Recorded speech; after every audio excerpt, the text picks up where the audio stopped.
still got a little bit of time. We're not exactly, shall we say, the most professional here on this channel. I mean, we're. Have you seen the people who are typically on the panel here? That's the fucking understatement of the decade. There's one conspicuously absent, but okay. Wait, what? We were professionals to begin with? Only when it comes to the new age version of raping and pillaging when you enter a new port. Oh, wait. That's just those of us who actually lived on the ocean. Yeah, those who didn't actually see any action. Yeah. Oh, seeing action, does that mean getting poo Wait. tank? I was going to say, which kind of action are we talking about now? Exactly. It all depends on the type of action you're talking about there, Bo. Yeah, but you see when it's Bo talking about, but when it's Bo talking about action, you have to wonder if it's in a Shiza video. I'm so happy I didn't really hear that. He's talking. Repeat it, hang on. He's talking about your favorite style of pornography, the Shiza stuff. No, my form of pornography would be, I don't know, Commodore related or ham radio related. So nah. That is a really niche. So wait a second. We finally figured it out. It's called Scheisse related, by the way. Just okay, well, get the pronunciation. Well, correct. I'm not German. I'm not Dutch. I'm not from Europe. So no, I'm not either. But see, I finally figured out. No wonder you really like those really long, tall J poles. I've never tried one, so I don't know. I mean, I've just used my dual band. I can't even remember. Quarter wave ground planes, of course, and damn it, what are they called? I can't remember. Damn it. You use the wire balun. You use the wire balun antenna. No, you take a piece of wire and you, of course, measure it correctly, but you make a one round coil every few inches. Collinear, there it is. Yeah, collinear. Yeah. I use a balun on mine, so. Yeah. But hey, I only have an X15 and a couple of course, the always usable homebrew antennas, but I haven't used them for a long time. Way so long. That's all mine are solid wire, or solid copper core antenna wire. Are you that bored? Do you have to sit in your car here? Wait a minute, you wish. Haven't you tried using a drain pipe yet?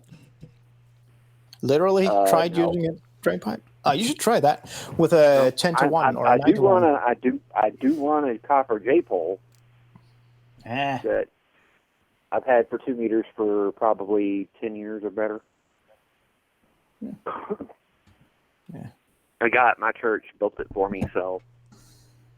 Yeah, well, hopefully I'll eventually get a life someday so I can, start having fun with that shit again. So check what? Why are we people watching? Oh, there we go. Now we're moving. Yep.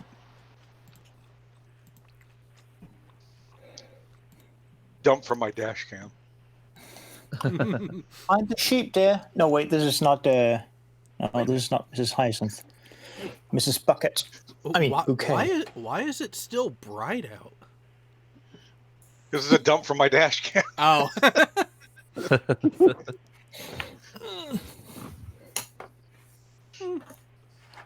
That's not a Speaking of childish. Cam, I got that video ready. Right? Yeah, but we're waiting for Furball for that one. Okay. I'll go back to playing my game. Yay. Although I don't know with Furball's new sleeping partner, we may not see him tonight. That's actually who the video is dedicated to. Kind of. My oh my. I wonder if his wife's going to appreciate a third wheel in that bed. Wait, hang on. From talking with him, there's already been furry ones overtaking spots in the bed, so it's not going to be anything new, other than the fact that this one is actually going to stay smaller in stature. Are we getting into too much information territory here? No, they have a Yes. couple huskies. You should have gone with that flow, but fuck it.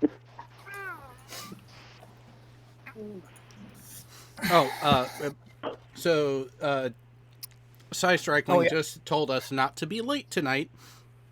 No, see, here's the thing. Shutting down by 11:30 is actually what I used to do because I needed a break between this and what used to happen. So this is kind of getting us back on task and back on schedule a little bit. That Yeah, and pretty you're much. also, kind of a kid that way, so, Wait, movie night on time? Well, again, this isn't the official movie night, but movie night on time? Oh, What? no, I'm not saying that No. it would be on time. I'm saying us shutting this down would be getting back on time. Because I would always try to cut it off between 1:15 and 11:30, just so I had time to make sure I had enough beer for the initial round. Yeah, reset/shut down brain time. There's actually an end goal. Yeah. Uh-huh. But don't worry, we will be letting everyone know what's going on and when we're going to be going to where and all of that happy fun stuff because, well, why not? I'm guaranteed. But wait, was that a hiccup in the video feed? Or was that just a glitch in the Matrix? I didn't see any. Glitch in the Matrix. It was both. Because I could have swore I saw it hung up. And Son. It happens every 5 minutes. The File size limit. individual video files are broken into 5-minute chunks. Your Which camera dash does cam are you using? a typical Well, hey, it's one. not a problem if you import it using the Well, no, it's not. software. not actually- It's seamless still. Yeah, It's it's by not design. actually. It's not actually a gap. It's not actually a gap every 5 minutes. It's that a little bit of the next video is also in the previous video, so you see it. There's jump back. overlap. Yeah, slight overlap, but it's like fractions of a second. But And it no, makes it probably not easier to notice. find something if you What's the frame if rate you on want it? to look for it. I think it does 30. So about 15 frames will be carried over. Yeah. Again, enough to notice so that little dink. Yeah, you'll see the little bump, but you notice it jumps back. There's no actual missing video. So Yeah. What was I gonna say? That's the thing with mine. What dash cam is it? it's an Aukey. I can't remember the model. Okay. I got Because it does 1080, 30 frames per second, so it does. Yeah. Yeah, mine's 1080 at 60. Those files get fucking huge. Well, I gotta find my GoPro Hero 3 Plus Black. Well, Screw that. I'm just gonna buy a GoPro Hero 8 here in a little bit. for Hey, pure it's dash got a cam it's got a stuff. media kit that's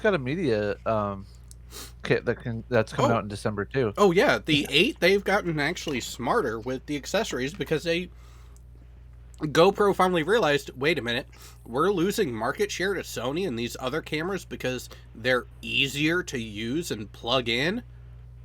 Well, Not to mention Yeah, you but can add still- things like microphones to them. But still, GoPro fucked up in every single model since GoPro 4. The GoPro 4 is the best dash cam they have ever made, and it's just gone worse since then. Well, seeing as that's not actually meant to be a dash cam, yeah. Yeah, ask any broadcaster using GoPro cameras for production stuff. They will only use GoPro 4s. now For good Actually, reason. a lot This of is GoPro- actually a dash cam, so it does things that a GoPro won't do. For example, Oh, yeah. if the car were to be parked somewhere and to get a jolt, it'll come on for 15 minutes and record. And So- also having a dash cam that records in 1080 60, that's a waste of space. You don't need 60 frames per second for a dash cam. I do. Well, It is literally a waste of space. Again, for the Bo, security you're part of missing, it. you're What missing you're the point using it of a for. GoPro. Again, all depends on what you're using it for is so true. It depends on if you can afford the space to waste too. Like space is cheap. Yeah. I that's don't true, need but, 60 you know, frames per second because my ultimate goal on mine is if someone's doing something stupid that I catch it on camera. Oh yeah. Yep. And the Yeah. fast transition. The fast transition It's between not my dark word scene against and- theirs. It's their word against my dash. Yeah, and what's the important part is a very fast transition between a high visibility scene and a dark visibility scene. Going through a tunnel or whatever. Going through those transitions quickly. That's a good thing to have. But everything above that, eh. Well, yeah, but everywhere I drive, I don't go through tunnels. So Why not? They're fun. Oh, wait. because we don't have tunnels within a day's drive of us. I think the nearest one to me is like Chicago. No viaducts under I don't know highways or whatever, bridges, something like that. I mean, we got bridges and overpasses, but Yeah, but the way you that they're designed, yeah, that you fly don't- under don't those really so quick. transition. Yeah. Yeah. Hold on, guys. Dinner's ready. Uh-oh. Wait, What are you making us? the dog has showed up? Yeah. Anyway, I haven't been. I just came home from approximately I don't know 7-mile walk. I need some food here. I think I'll mute instead of I'm doing that crap. You know, Bo, if you walk 7 miles before movie night, that means you walk to the beer store for 7 miles. On that, I applaud you. Well, I was just going to try and see if I could find that, a curve, that per 8-mile thing, that nonsense there. So, Speaking of, did anyone watch that wonderful shit show that they put live from Frankfurt earlier today? Hell no. I'm trying to have a life. Hang on, you missed a live appearance of someone though. Yeah, the German. Sly showed up. Not the German German, the imitation German showed up. Holy shit, Sly showed up live somewhere? Yeah, because they were writing. So he lives in that area. He doesn't live terribly far from Frankfurt. So he actually, with the help of myself, Gio, and maybe a couple others, we were able to figure out where they were setting up. And we guided Sly right to him. But hey, you have to give him one thing. They have named their tour perfectly. The Globe Lie. That is just perfect because they are touring, the globe to lie about it. I mean, it's just a perfect title for their tour. And the really funny part is they don't even realize it. Yeah. Because the people actually doing it, after listening to them for the short bits that I did today, holy hell are they mentally inept. Well, as long as people like Lily is in there, yeah. Oh no! Here's the thing. Actually, speaking of, let me. He was in the live chat of it. Now. He was in the live chat of it. Okay, hang on. You're gonna get a kick out of this one. So, Are we ready for the video? has the furball showed up? I don't know. I just got back. No. No, not ready for the furball yet. Okay. If someone wants to, ping him and annoy the shit out of him. to see if he's even showing up. Well, he might be having a little bit too much fun, so. I don't see him as online in Discord. Yeah, that doesn't mean he's not just set to invisible.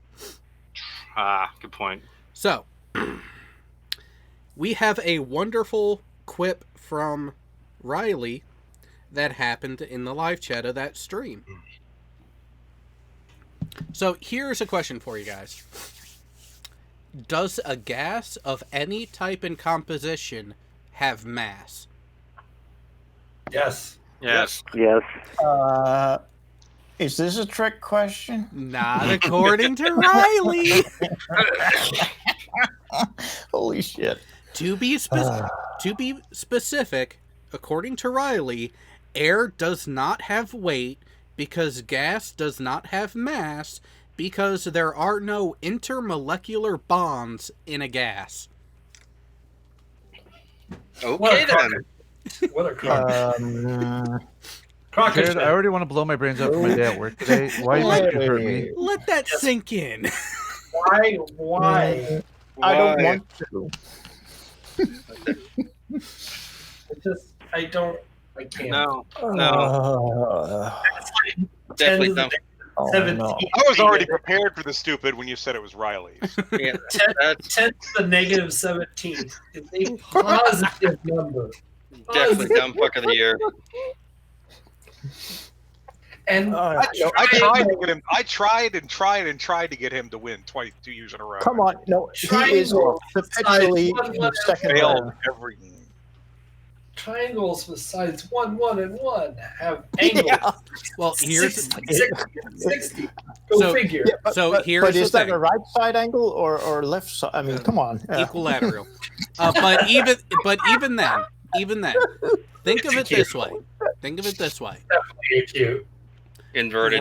Riley has dumb fuck of the year pretty much locked up at this point if it wasn't for one factor.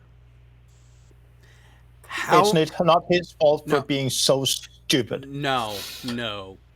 Look at his competition. If it wasn't for what Kyle did, Ooh, yeah. Riley would have... The only reason why Riley is going to win. Wait. Riley is only going to win TFOTY because JM Truth deleted his medias. No. There are people who have archived JM Truth's bullshit enough that there is no chance of him running away from it. So, the difference is that while, yes, JM Truth is quite fucking stupid on many levels, he hasn't come up with the sheer veracity of immense stupid that Riley has this year. And the fact that people have goaded Riley into repeating shit that he has said from previous years.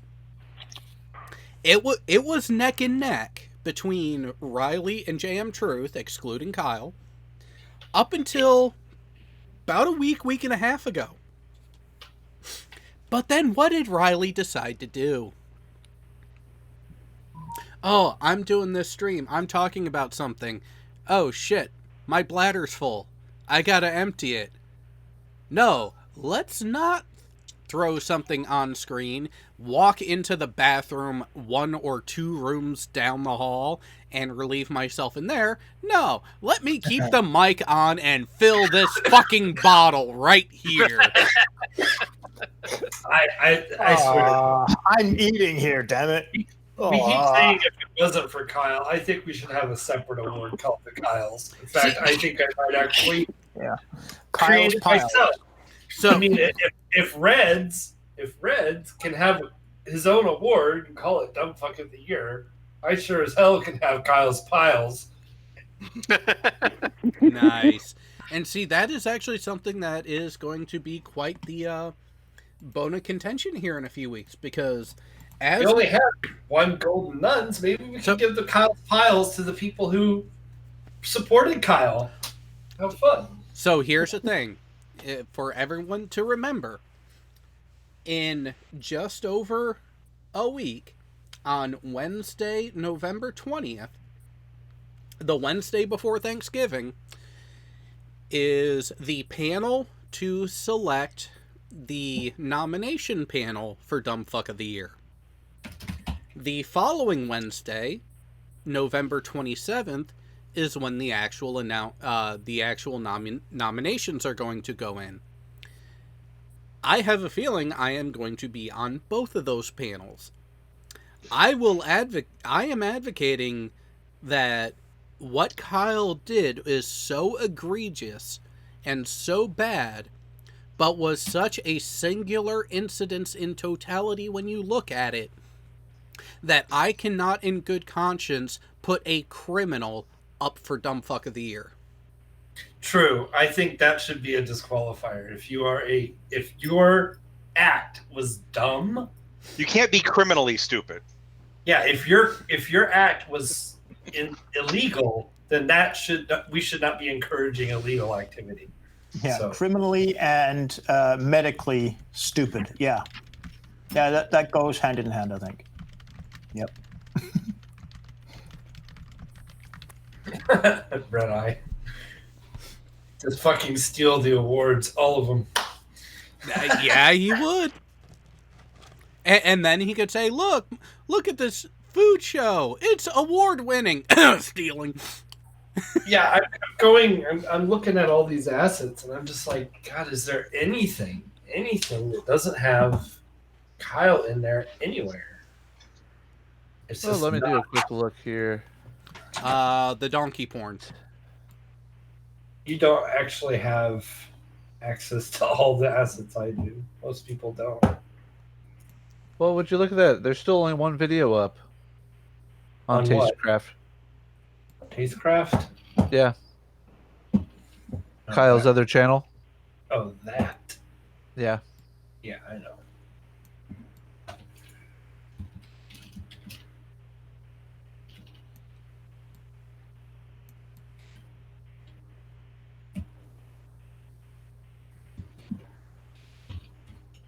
There we go. So, Close Jared, did you enough. see the video I tweeted out earlier today? About 10 hours ago? Remind me, I may have watched it. Matt Christensen's what's natural about natural rights? There we go. No, I didn't see that one. Oh, well, I got a response about 3 hours late, or about an hour or so later, actually. Here. Oh? Let me share my screen.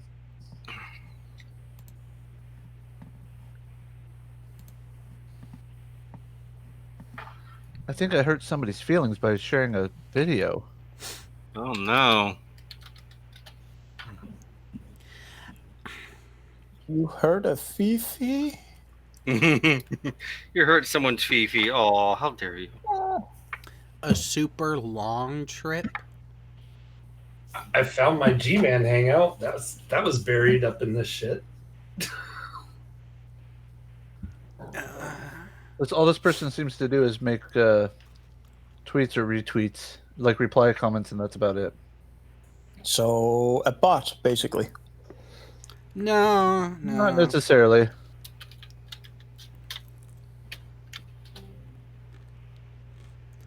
Wait. I just thought it was a- Hang on. What did Takei post that he said I would simply call it bullshit? That I'm curious about. Oh.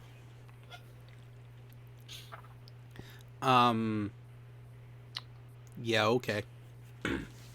I will admit that I stopped following Takei quite a while ago on Twitter for one main reason. his lack of politics. His lack of politics, more like the overabundance of retarded politics that he was posting. Again, lack of politics. Yeah. Well, hey, that can't be worse than what Trump is doing. Again, there's a reason why I can separate the office from the person, and why I keep reminding people of that. I don't follow Trump, so you know. I follow him for the lulz because there's so many high up people that make fun of him on his Twitter account. Let's be honest. I'm all numb to it at this point. You don't have to follow Trump to get access to those tweets because of the amount of other people that are going to retweet it with some sort of comment attached to it. Yeah, but I like to go to the source. But it's all fake news. Well, yeah, I mean, if you want to go to the, to the source, that's not a snowflake trait. That's just that is fake news. That is fake news. Yeah. If you really want to waste time trying to find the source of content, no, I couldn't possibly trust you. Mm. Hashtag don't operator. Don't operator. Sorry. Oh, Jared, I found your tank. Wait, the tank or the tonk? The tonk. Did you see that picture? I did. It was one of those. Oh, it's so tiny. It's the perfect size for a little person. Okay, I'm completely in the blind here. Oh, it's as close to a homunculus tank as you can get. Jay, you want to pull that image up? It's in the image dump under the public Talk Weekly. Yeah.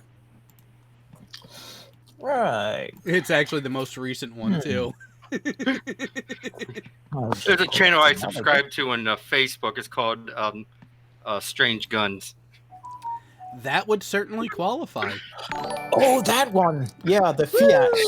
Damn those budget cuts. Oh, hello. We got a super chat. We got a super chat. Okay.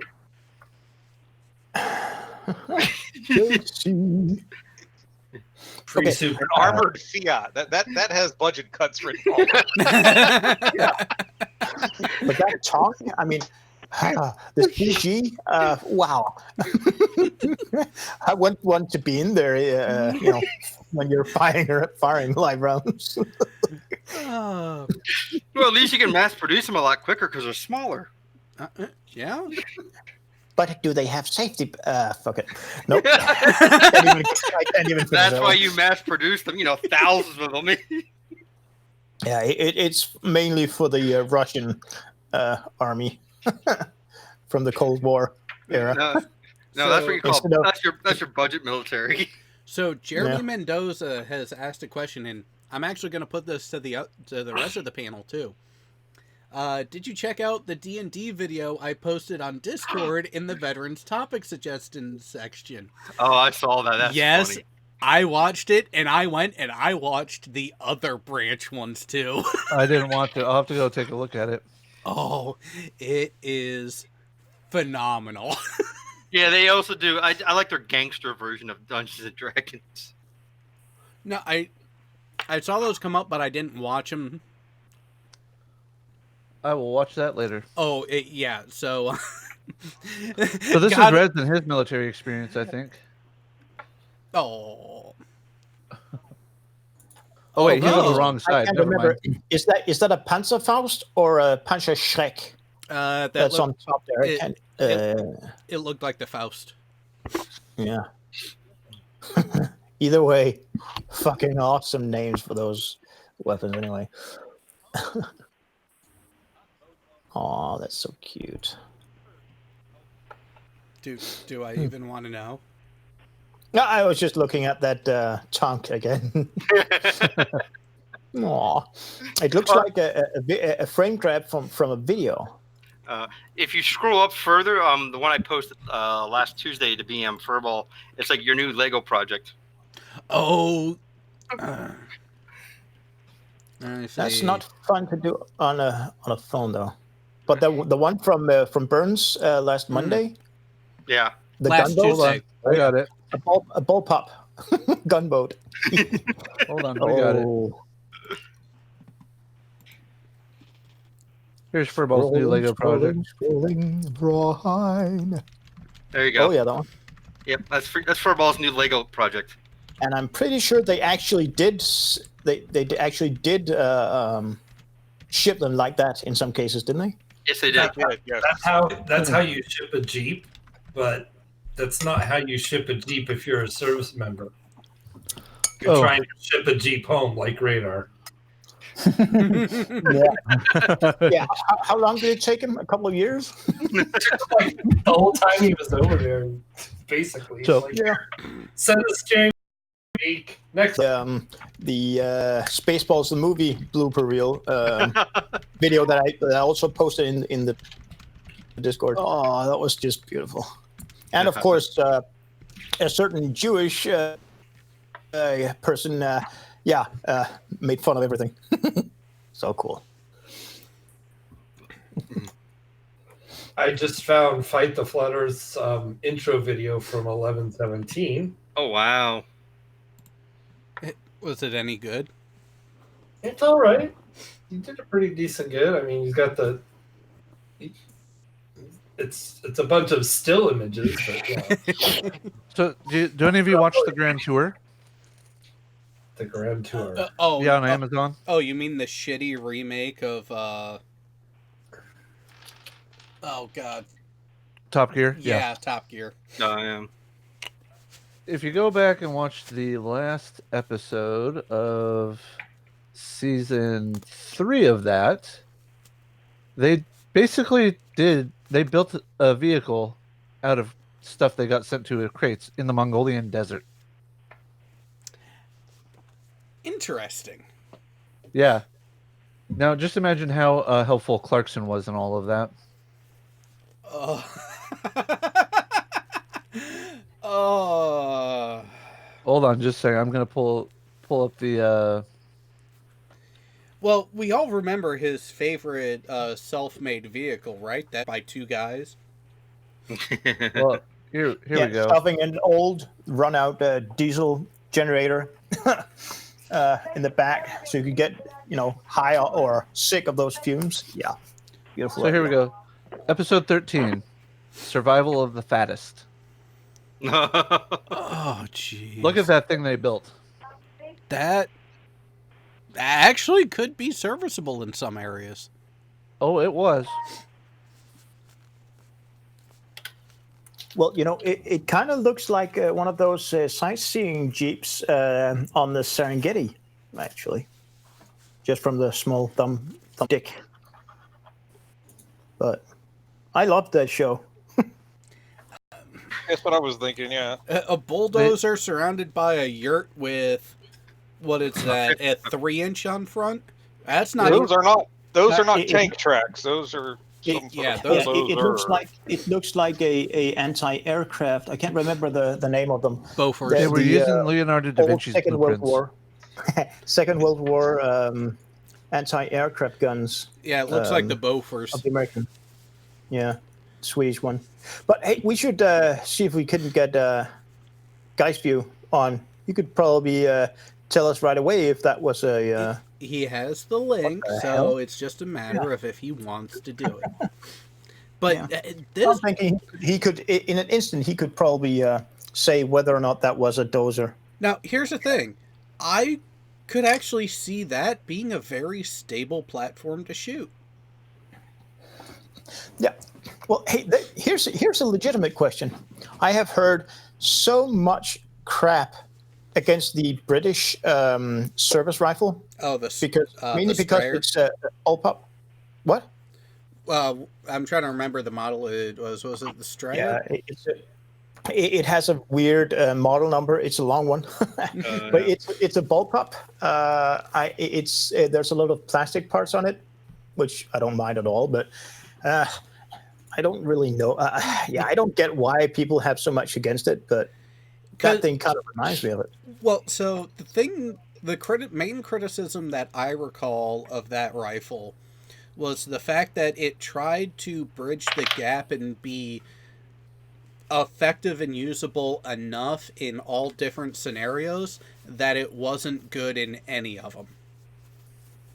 Well, that's Jack just of all trades, master of none. Yeah, that's just a standard military tactic, isn't it? Yes and no, but because when you look at it, the M16 as a platform was actually fairly good at range. But because of its size, its actual barrel length is kind of unwieldy in more close quarters, which is why they made the the M4 M4. variant. Yeah, the carbine Oh, yeah. variant. I mean, I remember being on range and magnifying optics, I think it was.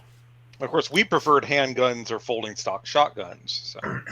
Well, yeah, generally speaking, if you're having to defend access to the sub, you're not really shooting at range. Right. Uh-huh. And you've got a very narrow, very confined. Yeah, very confined. Too bad those damn it, phalanx were so heavy and big. Which ones? I can't. Why can't I remember the correct word for it? The close. The CWIS. It was CWIS. Yeah, but CWIS isn't one weapon. CWIS is a system. It can be based on different types of weapons. What is known as the CWIS is the R2D2 R2D2 with a raging heart on. And it is a system because it's not just the gun, it's not just the cannon, it's also the detection, tracking, and targeting system, both locally with it and remote operated. Yeah, plus that the CWIS also covers other types of weapons. But yeah, I know mostly people think of the gun or cannon as a CWIS. Oh, for the U.S. Navy, that is the CWIS variant. It is the overly excited R2D2, because when you go to the other weapon platforms, they are farther out range. So you actually go from the extended range, which includes the air wing and the picket ships. Then you go to the Sea Sparrow and rolling airframe missile systems for your intermediate, and then your close in is the CWIS, and your super, what actually ends up covering from where that one can't target anymore to the skin of the ship is the personnel on a 50 cal, which they don't even consider that as part of anything. It's the true last resort, but only against surface targets, not warheads. Yeah, but didn't they discontinue it and then decide against it again? The CWIS? Yeah. Yeah, it was discontinued, but they brought it back in. It was discontinued. They started taking them off. Then they realized, oh shit, other countries are getting better with their anti-ship missiles. Well, time to put them back. Yep. But by putting them back, they actually ended up doing new builds and upgraded equipment. So it kind of worked out in the end that way. The only way I see the CWIS going away at this point is if it gets to the point where they have that full deployment on that laser system. So yeah, I mean, I kind of want to see how it would fare against the new Russian anti-surface ship missiles. They had that new submarine trial. They had some new ballistic weapons, but I think I read about them also having a new surface ship anti-missiles. Anti-surface ship missiles. The hell. Yeah. I'll see how it would work on that one. I mean, it could take the CWIS could take down a harpoon without even breaking a sweat, wouldn't it? Or a hawk missile. Well, in terms of the speed of the weapon coming in. So the biggest harpoon isn't very fast. So yeah, the biggest thing actually with the CWIS isn't so much the velocity of the weapon platform. Well, no, it's actually so. The CWIS system on most ships can actually be overwhelmed. So volume of fire against the ship is your primary way to combat the current deterrent systems and defense systems that we use. So while if it's just like a handful of shots being taken at the carrier or other surface ship, you can get a... Nice. It'll run out of it. if it's got too much coming out of it, it's going to run out of ammo quick. Well, and not just run out of ammo, it won't be able to track and attack everything. But the recoil on that thing, wow. Actually, I think the recoil on the photons coming out of that thing would be bigger than the recoil on that. I wouldn't even want to call it a gun. But Now, here's a question: is it a revolver? Oh, I didn't see any. No, it's not a revolver. I didn't see a. I didn't see a drum. No, I think it's a single shot only. Yeah, maybe A not muzzle loader of some sort. Yeah. Maybe. Yeah, I think I got another gun. Oh, there you go. Maybe There's it may be a rolling block breech loader. There's a classic. That too, yeah. and quite effective for what they were used for. Yep. No, there you go. There's another bulldozer armored up. Yeah, with a German with German Wehrmacht design of camouflage paint. Mm-hmm. There you go. Oh, I've seen that one before. is that? N- Is that now- a Yugo? So it's a Yugo with a Bobcat Because style tracked rear end, a Modus 50 cal, and it looks like a water cooled Browning. Oh, and 30 it's also cal. got an outboard engine on the back too. And an I out- noticed that too. So it's Oh, amphibious too. Like Yeah, yes, yep, it's amphibious. Marine be budget afraid- cuts? I don't know.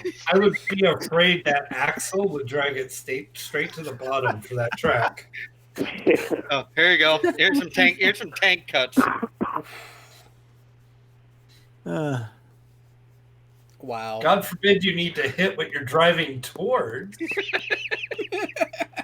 Now that Yeah, now, why does that? no, why does that wait, look like wait. Why does No, you would just need a talented truck No. driver who can thread a needle in reverse.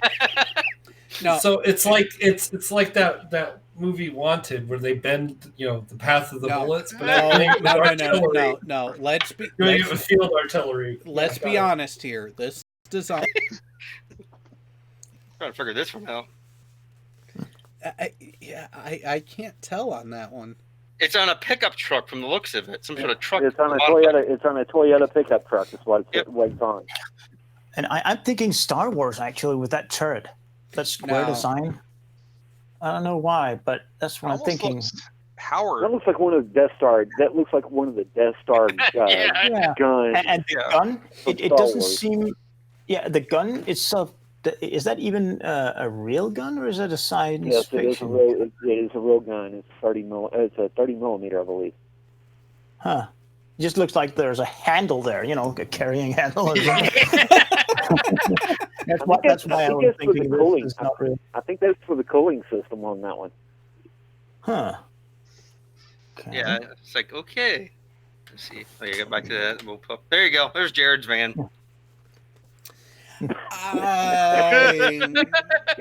No. I would have it to where that is mounted on top. That way you have full 360-degree firing arc. No, wait a second, Jared. Breaking Speaking of Bad style machine gun. You can't Jared, even speaking of- you can't even get on the speaking other of side of it video. to aim it. well, It's meant for speaking of Jared's drive-bys van, I've got to only. ask you. Well, hey, I gotta ask Jared. Have you called the Exorcist yet to evict the pig from that van?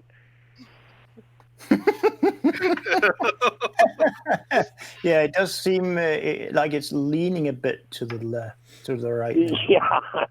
Yeah, But hey, except if you this notice, is a big 12.7 millimeter gun. So hang on. If you notice those taillights, those are for a Dodge, not a Honda.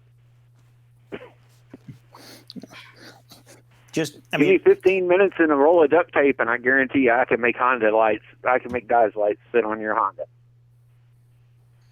yeah. Oh, yeah. You think that I would let you anywhere near my vehicle? PVC tape your vehicle. No, I don't want to be responsible for your next heart attack unless it's the one getting me paid. It's probably not going to be the one getting you paid. It'll probably be the one getting my wife paid. You're getting your wife pegged? What? Paid. What? Oh, okay, good. Okay. Wait. Hey, now look, guys. I have a hearing problem. Okay. Well, look. Now, look. 18 years ago, I married. 18 years ago tomorrow, I married this woman. Oh, the poor woman. And she hasn't killed you yet? No, she hasn't. Hey, Jared, that's called Rohypnol. No. You know, she has been feeding him bacon and stuff for many years. You know, these heart attacks could easily be. Here goes your monetization, Jared. Fuck you, Poe. No thanks. I'm not into guys anymore. I have a couple of friends though. God, you can tell. God, you can tell we're a bunch of military guys. Yeah. Oh, I love that one. That's a great one. I'm just glad I didn't invite my father-in-law to listen tonight. Oh no, he's former Air Force. He's a 35-year Air Force vet. My God! Guys, you know the Star Wars-ish kind of gun thing there. Guys View clued us into it. It's a ZU 23-2 gun. So here's something kind of interesting about this one. So I got an article that came across my YouTube feed from one of the guys that used to work for me on the Kitty Hawk. Apparently, there's an aircraft carrier that was due to come back from its deployment around Halloween. They've been extended until the spring. That sucks. Oh, is that Tech? Yeah, I was saying that one also specifically reminds me of that time. It was actually by coming back from my first Mediterranean cruise when we pulled into home port just long enough to pick up the Orse team. Oh. It's like, yay, fuck. Hey, who doesn't like firing ammunition? Come on. We all know this. That was every inspection in the military, especially when you returned your TA-50. Oh my God, those! I thought drill sergeants were bad.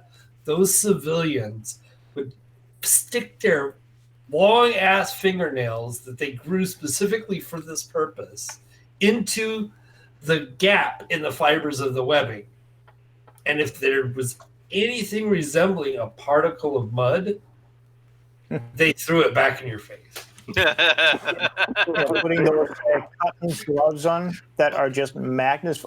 Ew! I mistakenly looked at the screen. Oh, damn it! What about the cotton gloves that are just designed to pick up anything? They don't even have to touch anything. There just has to be dust in the room. Oh no! No! So, Yuasha Thomas did a video about when. What it was like dealing with those guys, not so much at the end of deployment or anything, but when you're getting out of the Army in general. And the last just clearing to ETS. Just clearing to ETS was just I was in Germany. So you have to clear the country. Then you go to South Carolina. Yes, I had to go to Fort Jackson, South Carolina to actually get out of the Army because they can't get you out from Germany. So I had to leave Schweinfurt and go over to South Carolina and deal with it there. And I was sitting there with a bunch of recruits who hadn't even passed basic training, and they were wondering why I was allowed to go to KFC to get dinner. because I actually made it through and did my job, and I'm out now. So that's why I can go. That, and I'm a corporal, and you're a private, so that kind of stuff. But Yeah, calling somebody a private in that situation is just laughable. There you go. Private. Private. Well, yeah, private in the Army is not. It's almost a laughable name for an enlisted person because there's nothing private about being a private. Yeah. There you go. They're your special forces. That phone he's using, that should have been a pink one. Is it DOD issued? I can't even. What the hell is that? It's a Nokia 6020. If he throws it at you, it will kill you.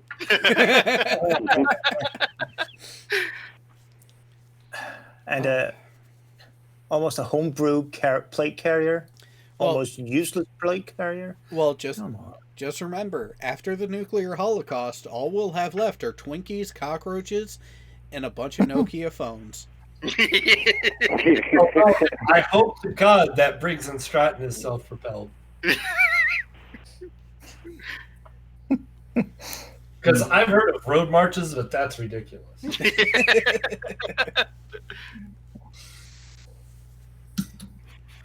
Oh, Jesus. Uh-oh. What? Huh? Yeah, there must be a backstory to that one. What?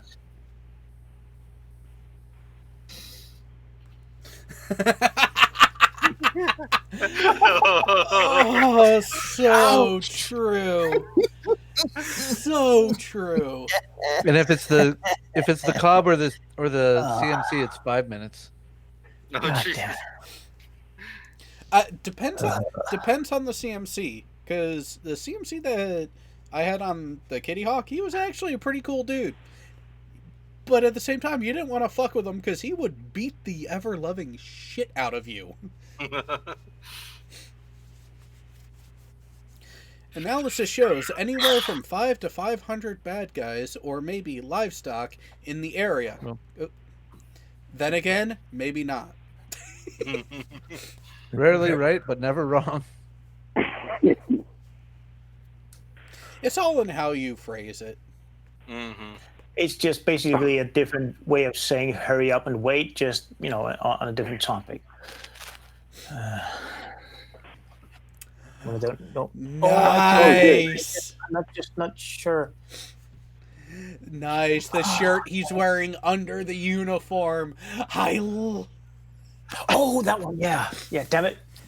I just couldn't remember what the hell it was. On account of dungarees are freaking see-through when wet. Oh no! So the dress whites, especially Get the 'em dress wet. whites, Fun. were. Jay, could you enlarge no, that? no! Here's what's really bad about them is They were see-through and dry too. no. Anyway. You could tell when someone was wearing underwear Thanks. other than white. Yeah. Even though that part of the pants had the privacy screen to it too. That's It lining didn't and all fucking that work. stuff. There's layers and layers there, and it still see it. Yeah.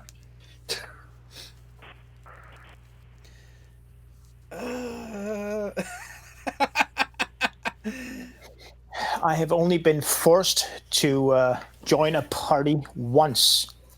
It was in, I don't know what you would call it, but in sergeant school.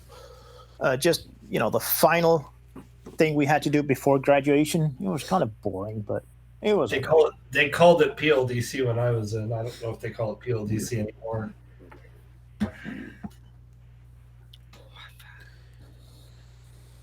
Stands for Primary Leadership and Discipline course, which is basically a fancy way of saying it's basic training all over again. And it sounds really, really boring. It is. I mean, I may be a masochist. Okay, fuck it. I am a masochist, but I loved basic training in the Army. There was a couple of classroom instances where they teach you leadership skills, but by and large, it's just like going through basic accelerated in like 2 weeks. Yeah. And here, sergeant school is separate from leadership, because we Well, got technical sergeant and they not. they have sergeant. They have BNOC and ANOC, which is non-commissioned officer school as well. But the BNOC was for when you went for your E6, which is staff sergeant in the Army, and then they had sergeant first class, which is ANOC.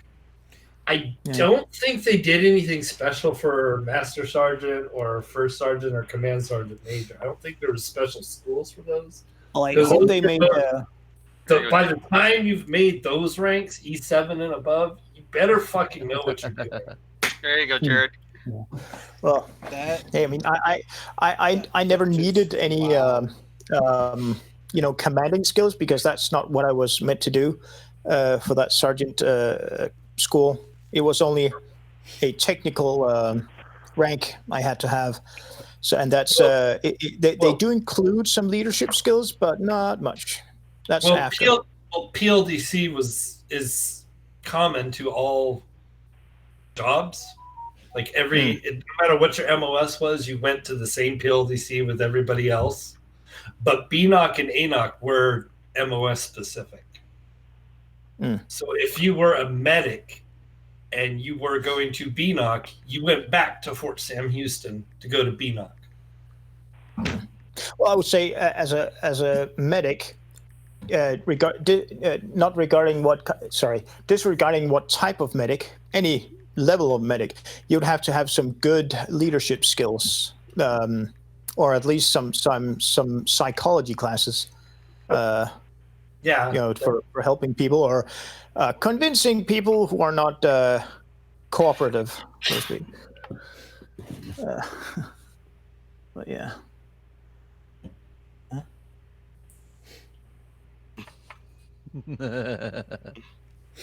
Oh, butter bars.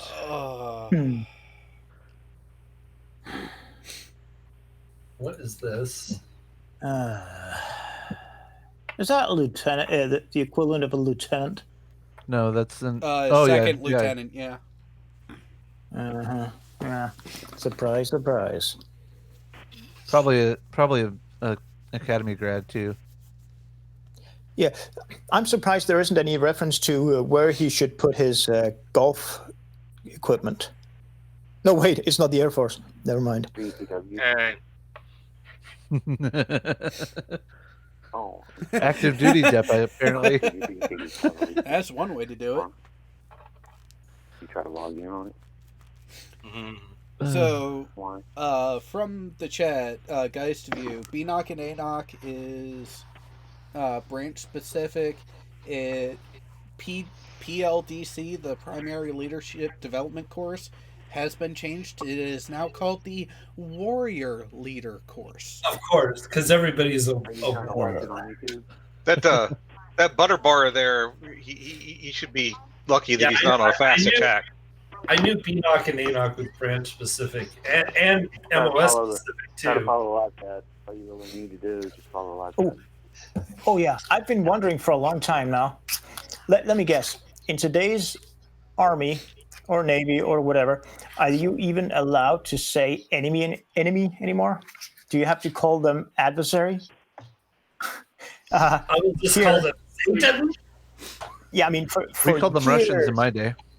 Yeah, I can't remember how many years this has been going on, but in Denmark, we have not been allowed to call them the enemy for so damn long. I didn't call them any. We didn't call them anything. We just gave them a master designation and a number. Yeah, a dot on a screen. That's not fair. That's cheating. Oh no, on our end, we're very clinical. Here, read this one, Jared. Wow. Rules of the road question. A super tanker is passing you on the port side, and a destroyer is crossing your bow on the starboard side. What do? Pass the word. Now relieve the watch. Pretty much. Not my fucking problem. How the fuck could that tanker get that close? That's weird. I'm shipping lanes. thinking about a carrier group. No, How the hell would that even happen? shipping lanes. We still have to deal with shipping Yeah, lanes okay. going in and out of port. Yeah, but doesn't the American Navy, No. act as if they rule No. everything? No, No. we still have to fall in line with the regular commercial traffic going in and out of port. Once we're out of the channel, we can do whatever the fuck we want. But Yeah. going in and out of port, in and out of the channels, we have to fall in line with everyone else. There you Some go, of those dude. ships, like if you have a super tanker when that's you have- loaded, there's not much it can do. So Going through a channel, is there a standard? I mean, I imagine you go into single file or 2-on-2 maybe, but is there a standard or is it random more or less? When you have to go through a narrow channel. First come, first serve. You have to maintain spacing, and you also have the crossing alignment, which, for those who don't know, it's you match up port side to port side. That's why if you look at navigational lights on any ship or aircraft, you'll see a red light on when you're looking at the craft from the front. You will see a red light to your right, a green light to your left. You match up your red light, which is on your left, to their red light. That way you know you're not going into each other. Yeah, I know it was strictly talking within the battle group, going through a channel, not the opposing traffic, just the battle group alone. I used to have a guy who would do this intentionally, just depending on who the officer of the deck was, because the officer of the decks cannot relieve each other until all the control room watch stations were relieved before them. So my relief wouldn't show up till about 25 minutes late. Just to do it intentionally. And they're like, "What are you doing?" And this was his response. Did you use 2, 3, or 4 shift rotations? Depended on who was qualified what. Okay, because when I was in, we were doing the 18-hour days. Tech knows what that's like. 18 on. Yeah. Or 12, 6, 12 and 6, basically. Yeah. So 6 on, 6 off watch, and then 6 hours in the rack if you're qualified. Yeah. That's what it was supposed to be. Many people took it as 6 on watch, 12 in the rack. Mm-hmm. Yeah, apart from all the training as well, yeah. I was just wondering. On a fast attack, we had so many secondary and third duties. There was even after qualified, I very rarely got 6 hours. Well, I worked ABE. We never got sleep. No, but the image I've got of submariners is, unless you are part of the high-ranking crew, you are never. It's only when you're sleeping that you're not doing something. Even if you're off duty, you're still training. Learning the other systems, etc. To be honest, that's not really much difference with even the officers. I mean, they're doing stuff.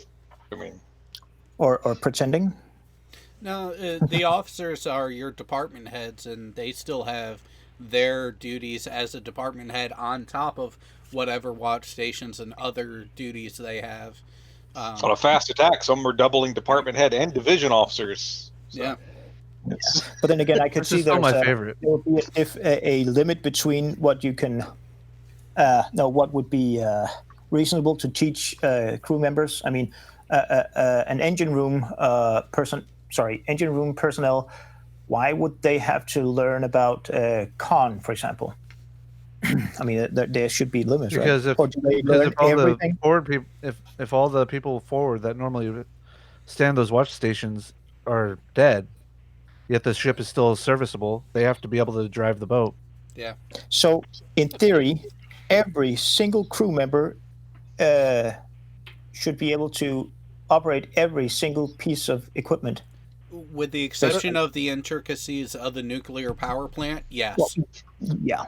There's some Yeah. intricacies here and there, but yeah, it's like Oh, of course. Yeah. in day-to-day operation, yeah, it's we all pick up I was just- other people's stuff. It's Well, I mean, I was just working on. thinking, the more computerized different systems get, the less important, in theory, it you, would be to learn it. Yeah, You- was it the what is it? The United Kingdom's newest aircraft carrier only has a crew of 700.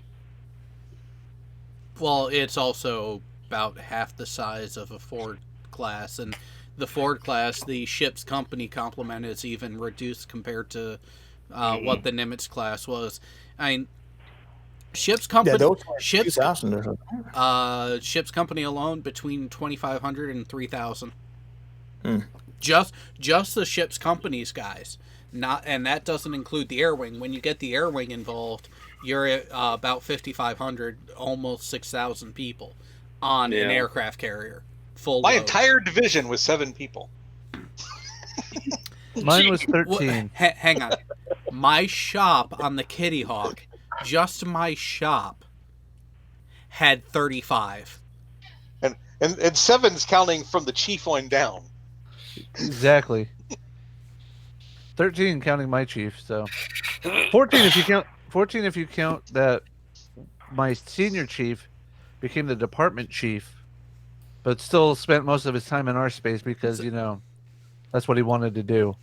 So if you going by the average numbers that we maintained, my division on the carrier, we were the largest division in our department, and we were just over half of the manning of our department, and we were over 300, almost 350 people in just one division. Oh, here you go.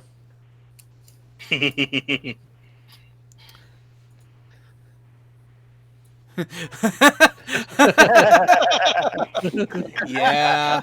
Yeah. There's only one type of, okay. I think that's a universal thing there. That's, oh, yeah. Well, with the gold tape, yeah, I would guess he was an idea guy. Yeah. So, from one of the channel members in the live chat, how often did you restock on foodstuffs during deployment with that many people on board? Average once every 3 to 5 days. Yeah, So- you had a supply ship not shadowing you, but within the battle group, right? Oh, well, so technically they were a part of the battle group, but what would happen is they would resupply us. They would go to the nearest friendly port, stock up, come back out, resupply whoever they needed to. They were constantly going back and forth from the battle group to the nearest friendly port the entire time. But us being the largest ship and being the focus of the battle group, we got resupplied most often. Yeah. Here you go, Here's Jared. another question though. That resupply vessel, do they normally get escorts? No. Do they get escorted to the nearest harbor when they have to restock? Time of war only. Sorry? Time of war only. So, like, during Okay. Yeah, I know what I mean, yeah. during World War II, when there was a threat to merchant shipping, yes, they would be escorted. Other than that, no. Yeah. So Jared, is this pretty accurate?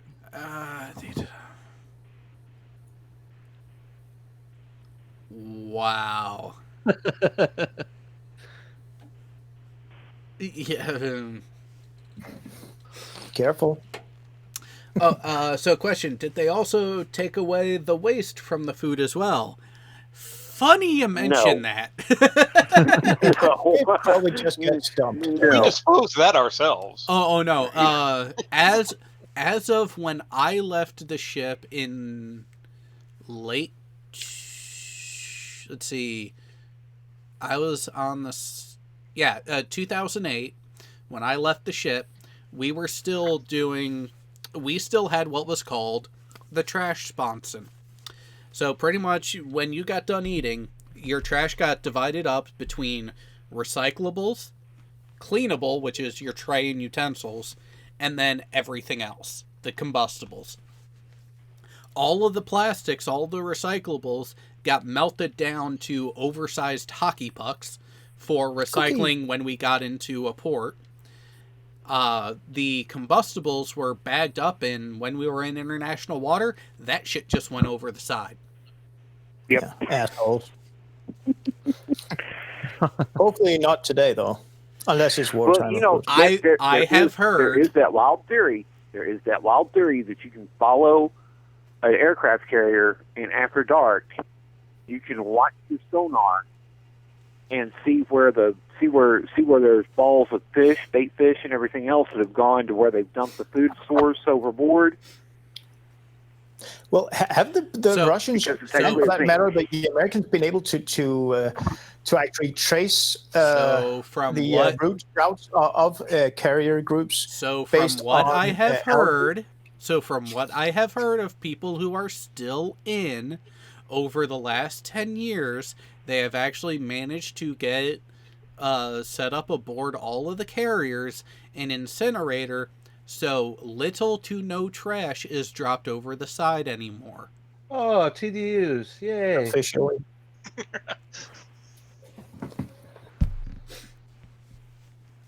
Yeah. But hey, look at text screen there, Bo. This is how submarines deal with the trash problem. Yeah, I know that part. They compress it and they weight it down so they can. It's really fun when you put a bag of shred in there that's got a big pocket of air. On a poor, unsuspecting crank.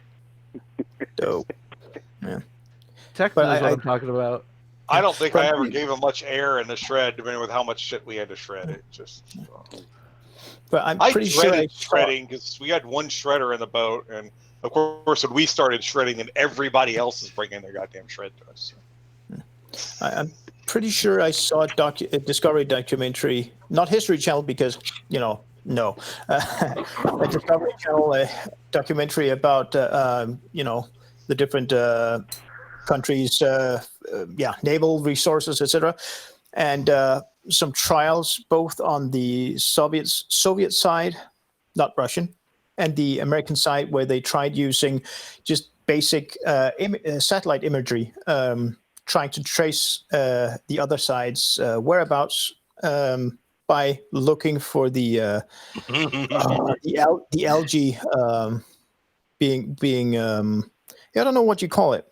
You can see it in Australia sometimes too, where the beach, on the beach, you see the waves agitating the algae and they start producing light, that kind of thing. I don't know what it's called though. Oh yeah, bioluminescence. Yeah. Oh, basically it. Yeah, and it was not because of what they dump overboard. It was just the screws churning out the water. Yeah, and thereby also the algae. I actually saw that on CompuX back in '99 on the outside. It's pretty cool. Hey, that looks like exactly out of my TDU room. That's actually from ours, but I think pretty much probably every boat, TDU room probably looks exactly the same. So. Hey Jared, I would love to do this test. What the hell is that? No, my father-in-law was actually triple dipping. So he had gone in, gotten out E6 twice, and then he got GS14 or something like that. He was some APHIS guy over in the Philippines. What is Eric? What are you showing here? It's the TDU room. Trash disposal unit. So that thing over the left, that's the big compactor thing. Little can goes in there. Weird, the device thing over on the right side of it, that's actually the thing that you use to roll the cans. To seal them, or? No, we have to roll them. They come flat. Oh. Oh yeah, to save space. Yeah, okay. Yeah. And this is on a undisclosed submarine type. That's not a Or a Los Navy ship. Angeles class, but I mean it's. Ours was sounds a like little they're bit pretty much bigger. just- What I was Yeah. going for, it's not a surface ship; it's a submarine. Yeah, that's Yes. a submarine. Yeah. And that the gray thing next to the compactor, that's the TDU weights go in there. That's a rack Yeah. for the weights. I'm allergic to food. But you know, oddly enough, I've heard many of these. this whole thing about going cranking, I never did. Yeah, go fuck yourself, man. Really. If you were on a boat, you would have. Everybody cranks. Nukes cranked. Yep. Oh no. So And again, us non-American Navy guys, could you translate that into something useful? temporary duty to the mess deck. Oh, honestly, we didn't call them. yeah. We didn't technically. They weren't technically cranks when I was in. They were food service attendants. Yeah, Yeah. FSAs. Yeah. Make that sound fancy. So Permanent the cake. non-cops didn't want to. As if that Well, worked. Yeah. That's what we called them when I was on the Kitty Hawk as well. But here's the thing: we got to the Kitty Hawk. When I got there is right when they pulled in, so I didn't have to worry about it because the mess deck slowed down. I checked in as an E4. They were like, okay, you're on the list to go cranking, but it might be a while. I then, in short order, made E5, which put me on an even longer wait list. So by time I transferred off the ship, my number hadn't come up. No, I'm so How to happy I never confuse a went through pilot. any of that crap. They would have on the sub. They just would have rotated you in there somewhere because they would rotate you in and out. Yeah. Yeah, they would find out, wait a minute, it looks like this guy is getting off scot-free. No, the hell no. Hell no. No, it was funny. We had a Nah, we had Non-qual E4s and above had to do at least 60 days, and non-qual E3s and below had to do 90. That was really the only difference. It didn't matter if you were a nuke. Didn't matter what the fuck you were. Hey Jared, how do you confuse a pilot?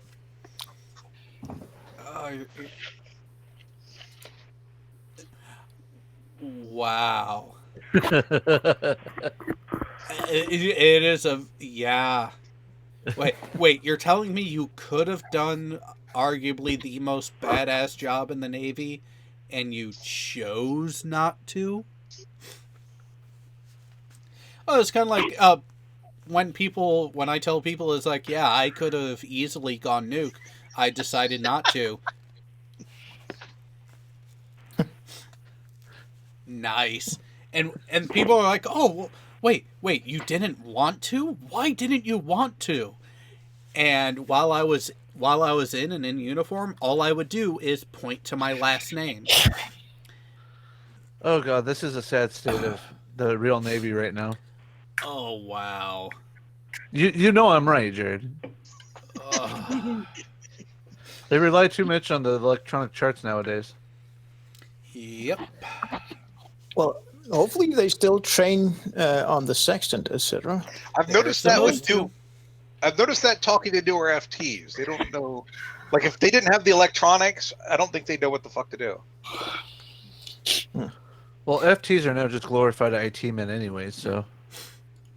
No, I'm saying, but like when I was in, you could just give me a plotting board and a slide rule, and I would figure out everything.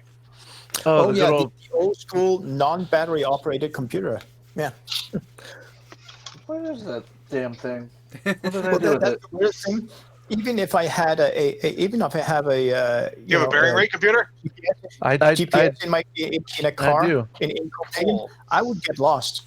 But in some godforsaken forest somewhere, if I had a compass, well, I didn't even need a compass. I would be able to find my way around anyway. Let's see But then here. again, that was before the useful GPS Well, receivers. anyways, back to what I was saying. When some people who know the bonus pays that the nuke people got Yeah. would ask me, well, why didn't you do it? It's like, well, for one, when I joined, my dad was not retired for very long. All of the E6s and aboves who were nuke MMs at that point that I came across recognized my name because of my dad. So, do you really think that was a situation I wanted to be a part of? And I tell you what, I mean, people will say that too, but you know what? I mean, even if you enter the new nuke program, less than half the people that enter that actually make it out the other end. Except here's the thing, I would have made Far it out. less than I would have made it out the other end without a problem. I don't know. There's been pretty bright people that have not made it through that. So this is kind of what Tech was Yeah, talking there about. we go. Oh, I'm in my old I bearing. have one actually. I don't know where it went to. Cool. Wait, where do I put the batteries in that? Ain't no batteries. What's wrong with you? You sound like these newfangled FTs. Wait, can I take a Snapchat with it? I've done What's the snapshots. selfie camera? What do you mean I have to do something manually? Wow. The word snapshot means What does something manual very mean? different in submarine terms. What do you mean Alexa can't do it for me? Yeah. Does it have autocorrect?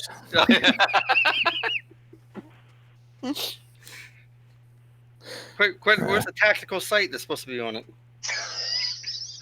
I always love that one.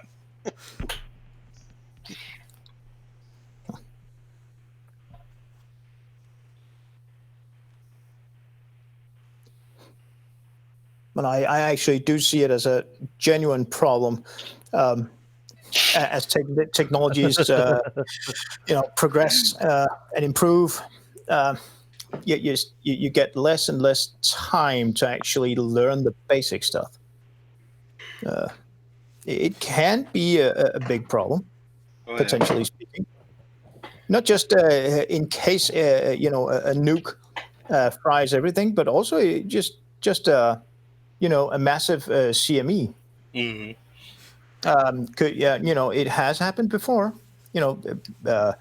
Satellites, communication satellites, have been knocked out of the sky because of coronal mass ejections. Oh yeah. Well, has anyone seen that the movie Battleship? Yeah. Yes. Unfortunately, yes, I've seen it. You know the scene where the guy says he's trying to get the battleship online. He's like, "The thing runs on steam. If I had maybe 8 weeks in the manual, Yeah. because he didn't know how to fire up the engine. It was diesel and steam." Yeah. Which reminds me, Midway, this new. Okay, I don't know when it was premiered in the US, but that new movie, Last Friday. Midway. yesterday. Has anyone seen it? Not Has yet. anyone seen it? Not yet. It literally thinking just came out yesterday. Yeah. I mean, I was, I was used to seeing Hollywood movies coming out in the U.S. a month before it came out over here. Then sometimes, like Independence Day, it would actually, in fact, especially for Independence Day, it premiered in my local town before the rest of Europe for some weird reason. It's gotten more common nowadays for movies to do worldwide premieres rather than like premiere in the U.S. first. So yeah, for obvious reasons, more than one actually. One, you can download. It is transmitted over the internet and downloaded to a hard drive instead of massive film cartridges. well, part of it too is It's like also to reduce, not avoid because that's impossible, but reduce the number of reduced sales due to pirate copies. it's also because like the U.S. used to be like the main. Like when it came to like movie income, we used to contribute most of it, and the simple fact is we don't anymore. Yeah, now it's China. Yeah. Yeah. I don't know I don't know how many years it has been, but Bollywood Oh, there you go. produces way more movies than Hollywood does, and it has done that for many years. I don't know about the economics, but they have put out a lot more movies than Okay, Hollywood. but at the same time, let's look at the quality out of Bollywood. Yeah, and the potential reach of them. I've only seen a handful of them, not by choice, but because of work. Oh So, god. yeah. Speaking of loss of technology, Wow. I hope that thing's got a full charge on the battery. Those Navy computers didn't last long. No. Oh, so no Panasonic Toughbooks then? Remember those Those things? will, those will run for more than just 24 hours. I love those, although they're kind of slow. I don't even know why they bother trying to do those analysis. They already know what's going to happen. Well, it's their job. They have to. I don't know. So here Sounds like the USS Scott. Sorry. Well, so here is the beautiful thing about that. That whole we're gonna have to beef up the shore patrol team. On the aircraft carrier, when we would pull into a port, a legit foreign port, not our home port, for the Kitty Hawk. Guess who it was that was in charge of manning for all the shore patrol watches? The air wing. So when we were during a deployment, the only watches I had to worry about were within my own division. Oh yeah, you had a lot of calls, I bet.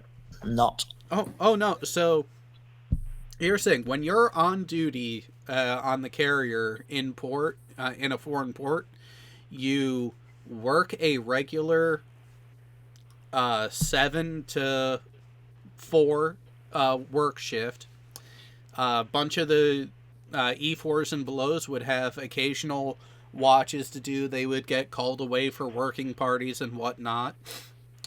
The E5s and E6s had individual things that we had to take care of, which was primarily keeping an eye on either the department office or the division office, and pretty much be there to answer the phone.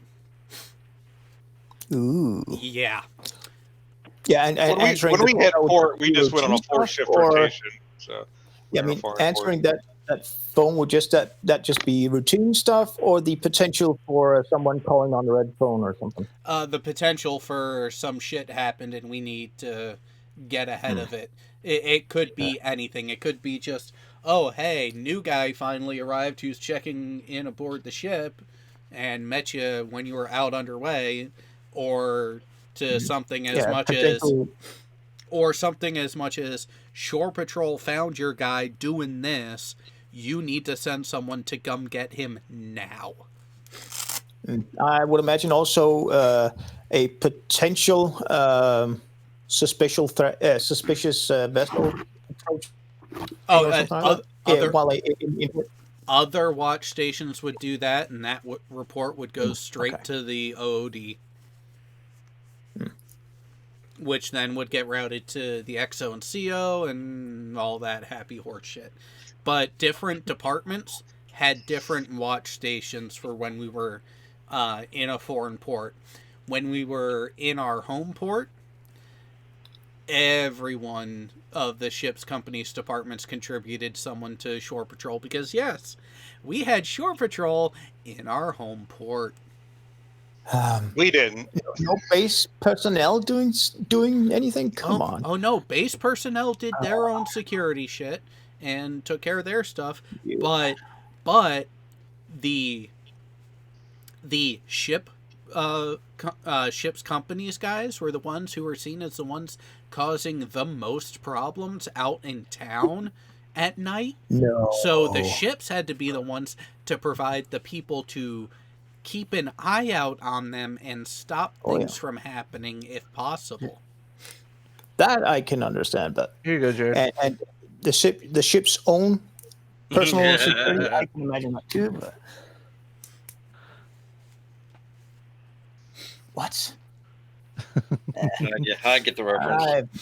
I've never been much for pudding. Okay. You don't We get the all- reference of the second line, do you? Nice. We only needed shore patrol stuff once, and it was just something we threw together when we needed it. Oh no, it was a commander of the naval forces in Japan, the CNAF, who said, "No, this is what's being done." Of course, we never caused any problems anywhere either. So, unlike the USS Scott, still can't get over that. The destroyer gets asked not to come back. To where? Gibraltar. They kept Oh, the crewmen kept going out to pubs and starting fights with Royal Navy people. Ooh. Let me guess. The British Navy always won. Doesn't matter whether they won or not. It's the point they were starting fight. It was the point the people from the Scott were That's starting fight. what the losing we part would say. Because we would go out and we would just hang out with them and trade sea stories. In fact, we got an extra port visit. We got asked to come back. In fact, one of the ones we came back for was one of the ones that the Scott was supposed to come back for, but we got their port visit because we could get along with those Royal Navies. They were Navy guys. Trade sea stories. They have. Hey guys, I'm gonna have to duck out. I gotta take care of a few things around here. I'll try to stay up for movie night, but it's not the really unofficial movie It's night kind of not. gathering thing. Mm-hmm. You should just Here call you it a go, fireside chat. Yes, it is a farewell and an introduction before movie night continues. There is no movie to be discussed. It's just getting everyone together and doing it publicly so the audience knows, hey, this is happening. We're still alive and still going. I wonder how many All right, CEOs heard this one, Jared. Not as many as we would hope. Well, those Chiefs with the red stripes instead of the gold stripes. They have the best stories. Oh, I get a kick out of those motherfuckers. I almost went to mast once, but never made it there. I would have towards the end of my time in Pensacola because I was raising a stink because they were trying to transfer me as fit for full duty when my shoulder was fucked up. And I left that as a note in writing to my to the corpsman who was a chief, and he was like, no, we get it. That's why we got your orders changed to shore duty. Go. Case, it was me and a bud had gone on leave, and we were slightly late coming back because we got a flat on the way back, and we went as far as the XO interview, and the XO was recommending mast, and that XO still pissed me off to no end though, because I wanted to get the damn thing over with, of course. But it's like after the XO interview, and he was like he was saying he wanted to throw the book at me. He was recommending mast, blah blah blah. I didn't hear anything, and things went on and on. Of course, we have a small crew. Plus, I'm fire control. I'm around the captain all the time. So of course, it's eventually at some point in time, I'm just asking him about it, saying, "Hey, the XO would recommend this mast thing. Do you know when this thing's going to get convened? Because it's been a while and it's just hanging there." And the captain's like, "Oh, the XO didn't tell you? I'm not pursuing it. I just looked the information. It was ridiculous." So he turned it down. The XO was supposed to tell me, and never did. That is also the same. By the way, that is also the same XO that we came back from a deployment and he was passed over for commander for the third time. I wonder why.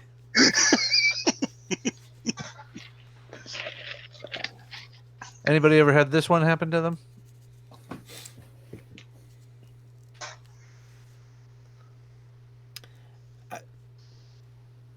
No.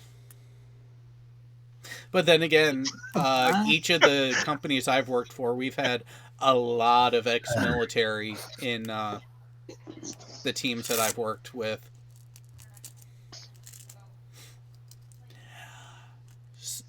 Yep. I imagine Shaft Alley is probably louder on a surface ship. I mean, it was Very much. loud on a sub, but not. I wouldn't call it like oppressively loud on a sub. Well, we're not so much worried about acoustic lining on a surface ship. I spent a lot of time in Shaft Alley where our stationary bike was on a little air thing over top of it. So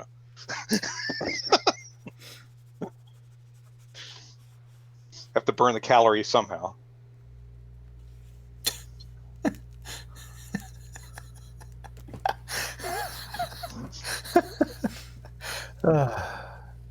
Flyboys. Nope, I was reading that aviator one. Oh, you were? Hold on, I'll go back. Trying to see what aviator one it said. Oh, God damn it. Scroll up. There we go. Can someone sign off? Okay. Shoes, golf shoes, or it's supposed to probably be like surface warfare officer. He's gonna swoke walls, yeah.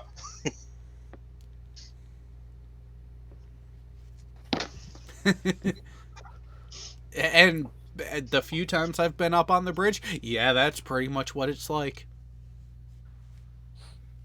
And want to know the only reason why the aviator's up there doing that? Is potentially in line to possibly get command of an aircraft carrier later in his career. Oh.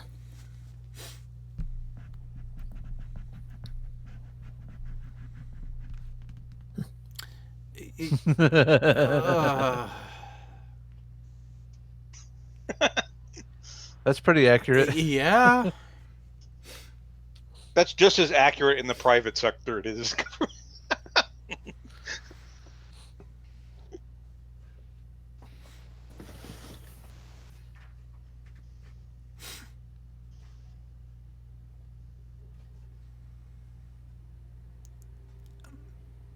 Interesting.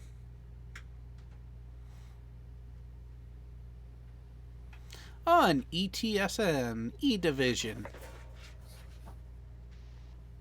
From a destroyer. Huh. Yep. Uh-oh. Wow. So very true. Oh, yeah.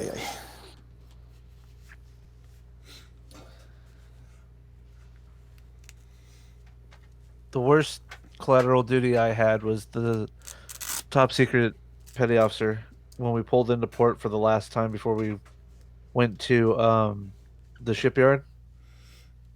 I had to go through not just my division, but also help radio with their top secret stuff.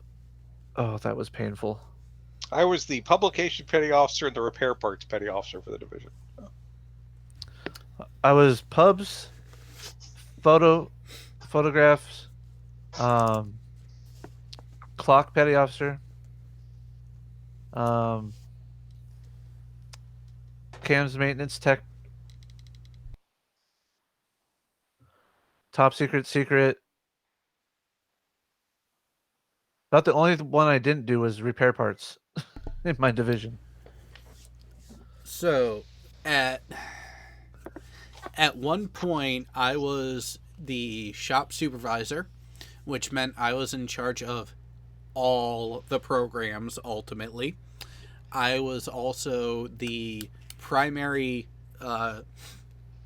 tool petty officer, which meant every single toolbox I had to make sure was in order as well. Also, being a CDI, I also had everything on the inspection side to worry about. And out of all of it, I would rather have stayed at that level as opposed to being the calibration and emerald petty officer like I was at Whidbey Island. That job fucking sucked. Oh, I also did gauge cal. What else? And I was not 3M. That was the other one I was not. 3M and repair parts were the two I was not. Because I also did training. not only did I do training for just ETs, I did it for the department, which meant the officers as well, because I also did navigation training too. So yeah, I had my rate training, the navigation training for anybody dealing with navigation, and department training. Oh, That was the worst 6 months of my life. you want to know who we always assigned to be the training petty officer? People we didn't trust working on the gear. Yeah, the problem is Wouldn't that be dangerous? I You would became put him in I a- became LPO when we went to the shipyard, and that's why I had to take over the No. training stuff. So, Bo, no, that it. So here's the thing: the training PO was in charge in the aviation world. The training PO in the shop is in charge of the training jackets and the scheduling of the weekly and monthly training and all the training bulletin boards. That job, Yeah, okay. that job is so intensive on just that side alone that it will keep two people busy for a regular shift. So they essentially do not have time to work on the gear, and they are not the ones actively training people on the gear. We actually Okay, had that was what I was designated, thinking. yeah, we had designated technicians who were the lead technicians for certain segments of the shop, and those lead techs were the ones who were doing the hands-on training. Yep. That Okay. Luckily, okay, luckily the officers went through the same operations courses we did, so I never actually had to train them when they got to the boats. Not even okay. Yeah, I know. This is what you were taught in school, but this is how it actually works. No issues like that. that's Well- what the lead tech's for. Yeah, so Well, our school operation stuff though, like the officers going through sub school doing, fire Fuck off. control and tactic stuff is going through the same trainers we are. We're not. This isn't like hypothetical training on operation. They actually have functioning fire control systems simulators, in yeah. rooms that you're in and working with. So it's not. so when it came I have been to subjected to way too many of those theoretical dumbasses. no, Signal officers. You're supposed to do this and this. Yeah, right. Well, that doesn't fucking work in the real world. so Shut up.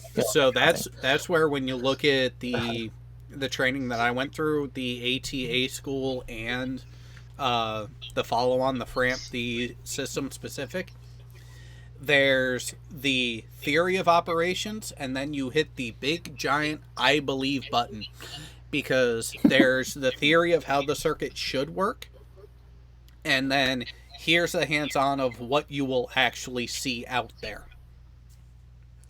Yeah. So we did get both sides of that, because our rating exams, the test was all on the theory of operation, not how do you actually maintain it kind of thing. Yeah. Yeah, the officers And- probably most of them wouldn't know how to maintain it anyway. I don't think very few of our officers really. I mean, they could operate the stuff, but it's not like they actually Yeah, knew what the would happen inside with the system as a functional level. Yeah, and if they Here you go, wanted to Jared. be at least somewhat technical, they insisted on everybody using the official terms for everything instead of just Nice. using something that works.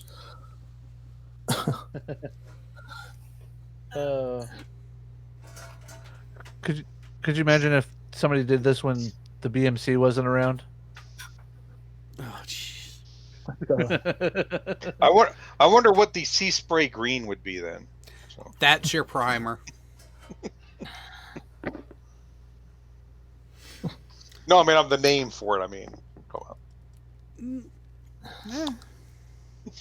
Because we had a lot of sea spray green range? on our boat. The entire overhead was all sea spray green. Supposedly, it was a relaxing color. I don't know who thought that was relaxing. Oh, I could see this happening. I could too.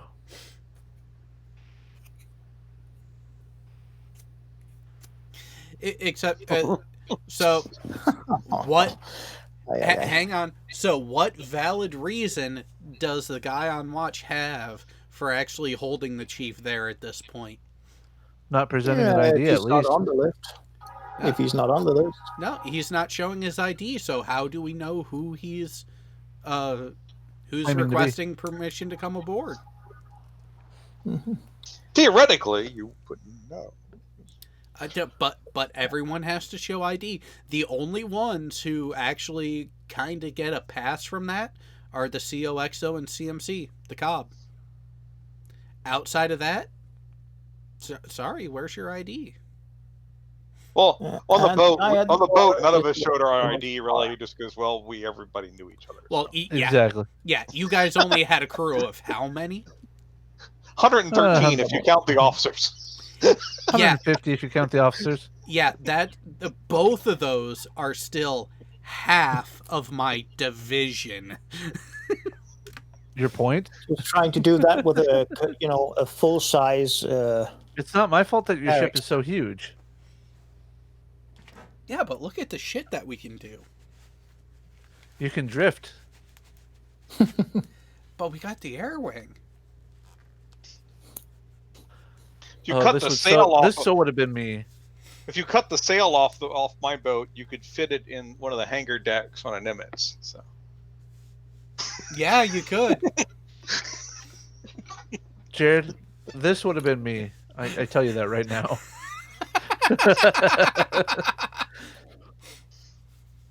Although I probably would have never made E5 if I had joined the surface fleet.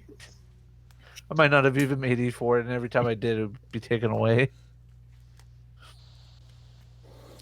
But I mean- like that, I don't know. You could do that on subs. We had an FTSN. In fact, it was funny. It's like when we first got to the boat, he outranked me.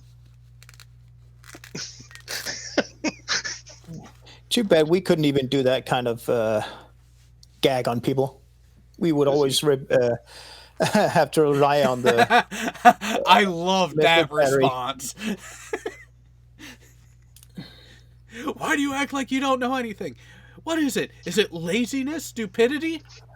Plausible deniability. Oh yeah. Well, I mean, I used to, when we were doing drills and whatnot, they'd say, I'll back flank cavitate. You know, I'd crank that over, ring the bell, and then I'd just put my arm over the diving officer watching knee bar and start doing the backup beeps. Beep, beep, beep. To which the dive, oh, what was his name? Thompson. Old crusty egging Chief Thompson would reach over and smack me upside the head. Oh, it's so worth it though. With the exception of some like standing it for some quals, I never got to stand helm that much. I could understand how boring and tedious it would be, just sit looking at a waterfall display day in, day out, and never have anything real to do. But if you do the math and you realize, like I said, there's 7 FTs in the division. The chief isn't on the actual FT watch thing because he's usually either on the cow or the diving officer rotation. So that leaves 6 of us. There's two watch sections in the attack center, and there's 6 FTs and there's 3 watch stations. There's really nobody to spare to stand any other watch outside of FT. Yeah. Yep.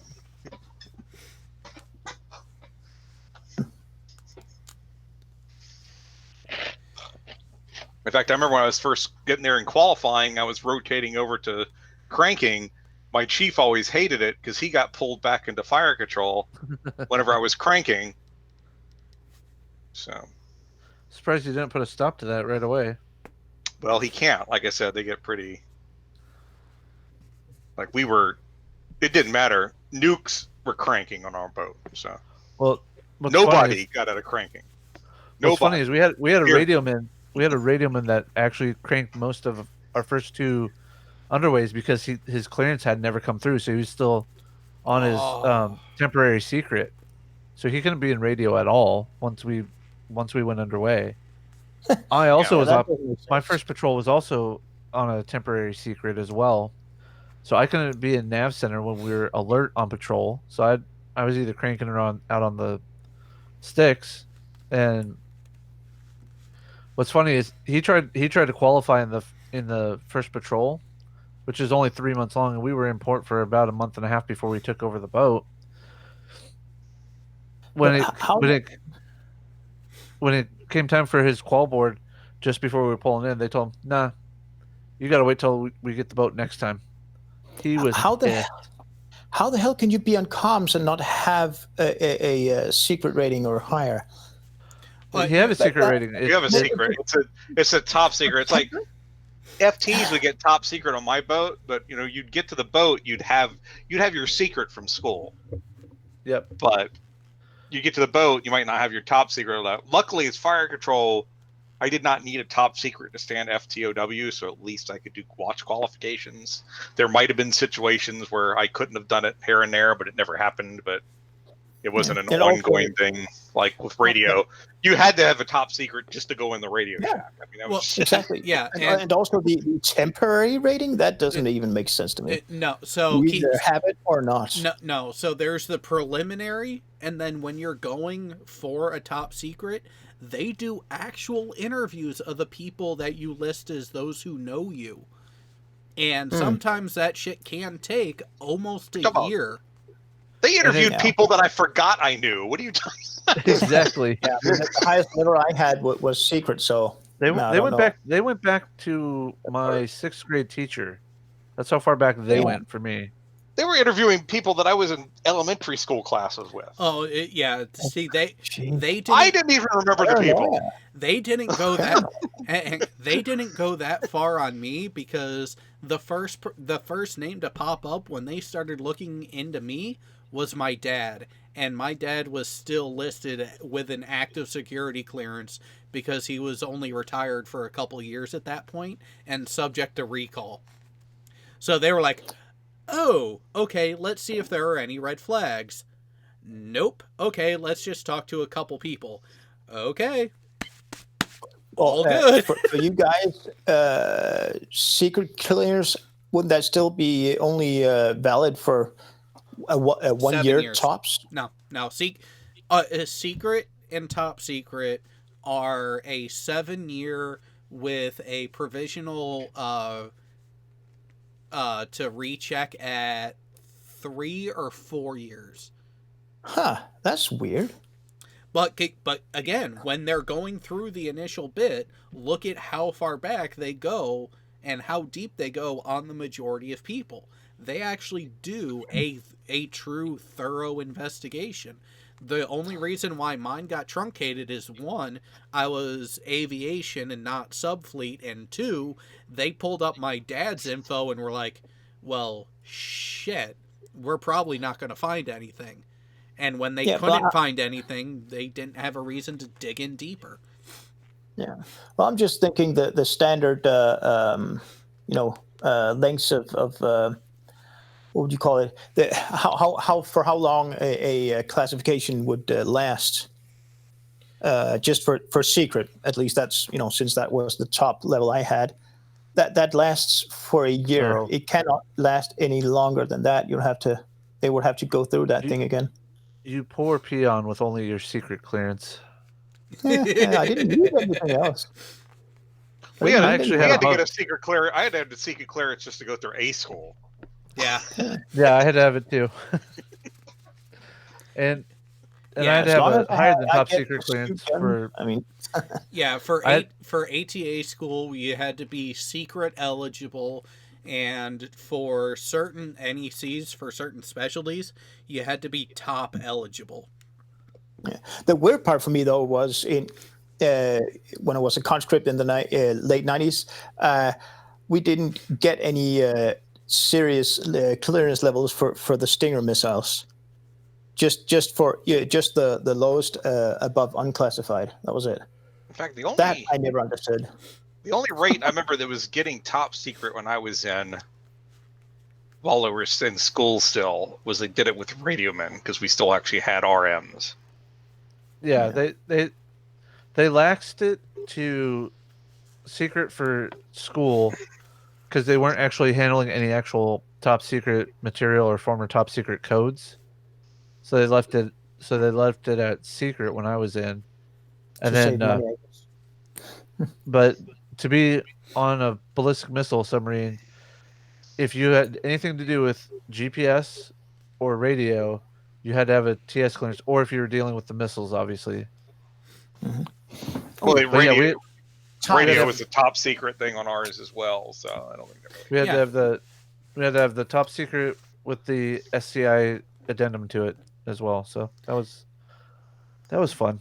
Yeah, well, and that's the thing on the AT side, you had to be able maintain a secret clearance just to keep the rate.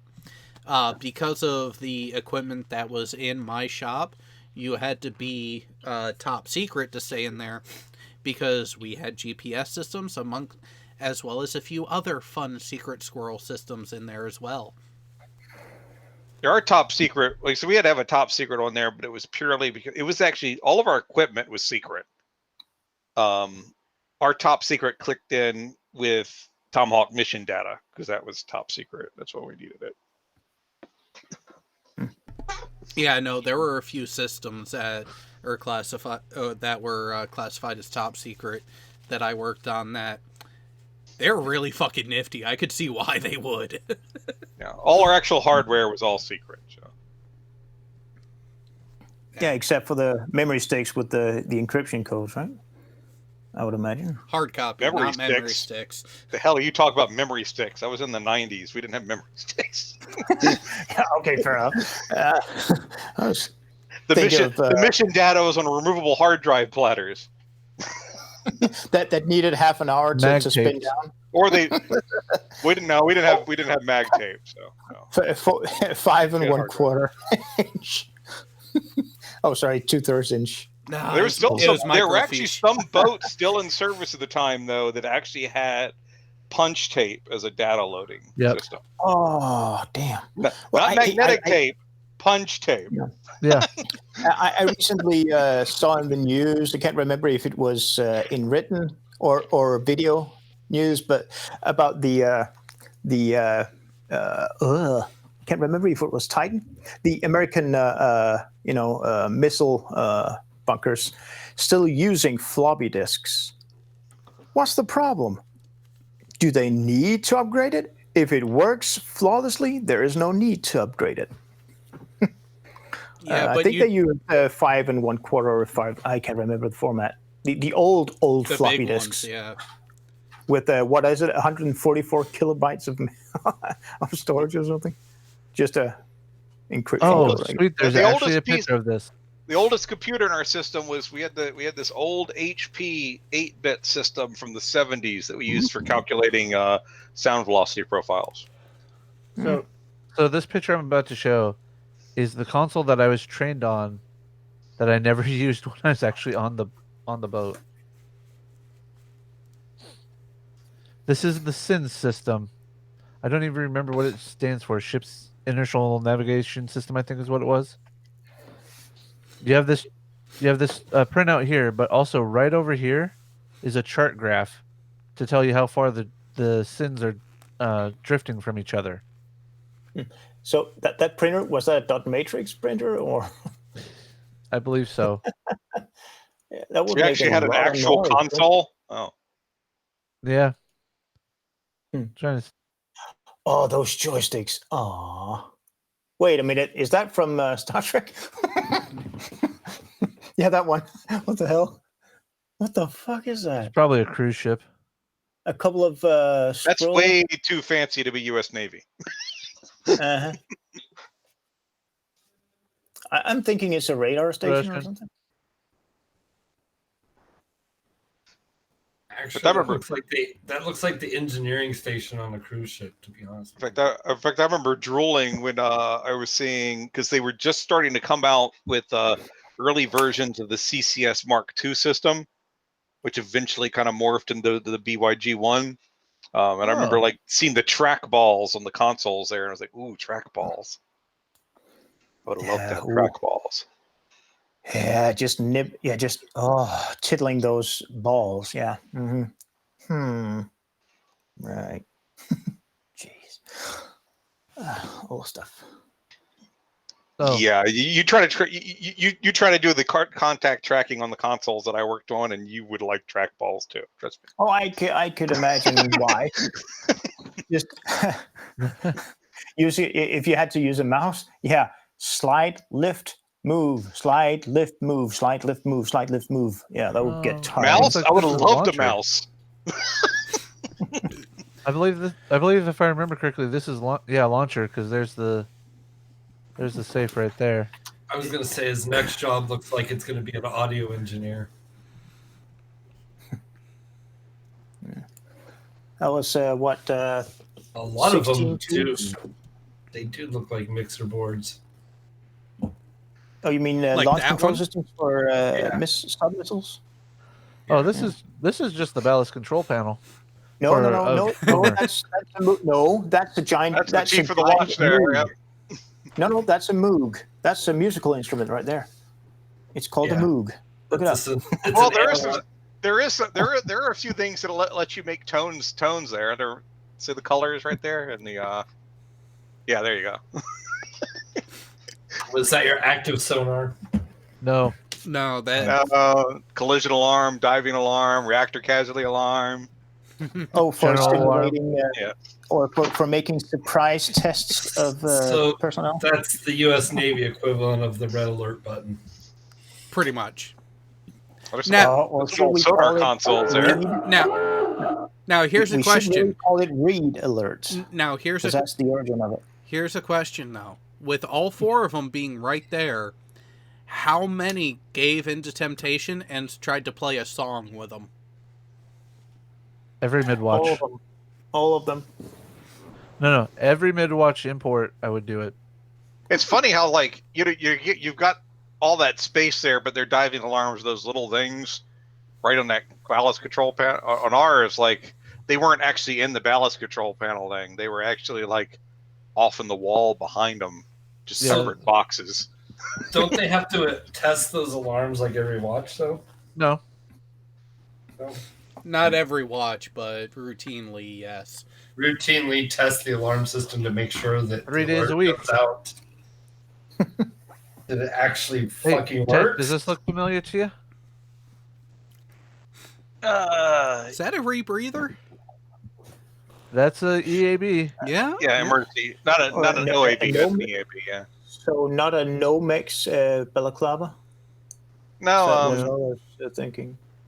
it's like it's just like a breathing mask, but it like instead of having like air filtration stuff on it, it plugs into it has like a connector Yeah, to plug the into a air. Oxygen supply.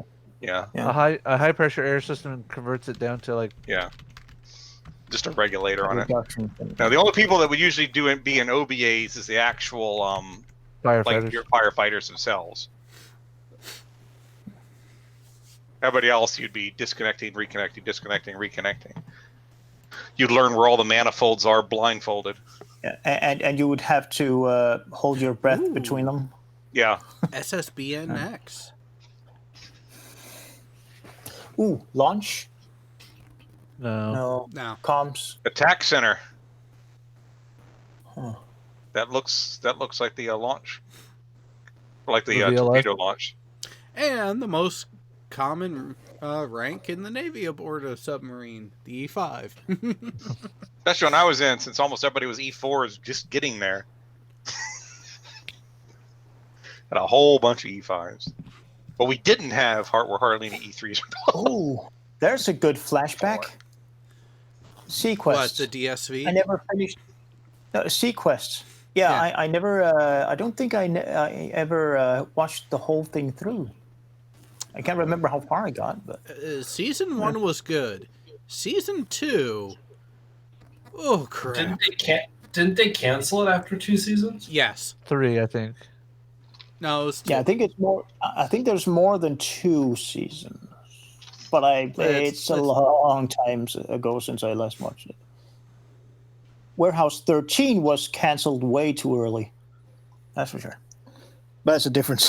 That's a different type of series Yeah, altogether. It'd help you if I forgot spelled the... it right. Yeah. Yeah.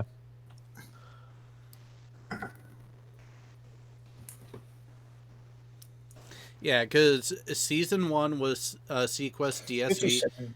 into 3. Okay. But Yeah, a full season of a full third season or a broken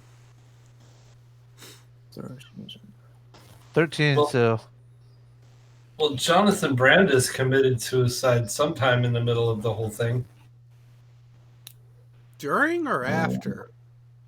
I think it was kind of like at thought it was the tail after. end.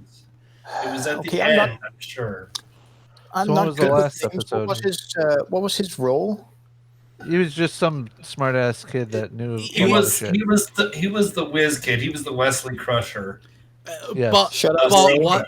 The But Wesley but- Crusher of Sequest. Yeah. yes, he was the Wesley Crusher of Sequest, but he was not as annoying of a character. Yeah. No, Yeah, well, no, that's not a hard pair of shoes to fill. No, it's To not. be less annoying. 03. Yeah, he committed suicide well a few after. years later. Well after. Oh yeah, that guy. What was his last role? I didn't know.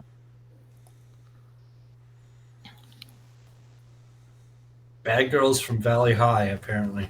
Yeah. I know you should never judge somebody by their looks, but he looks like a big fan of what was that guy's name? Oh god damn it!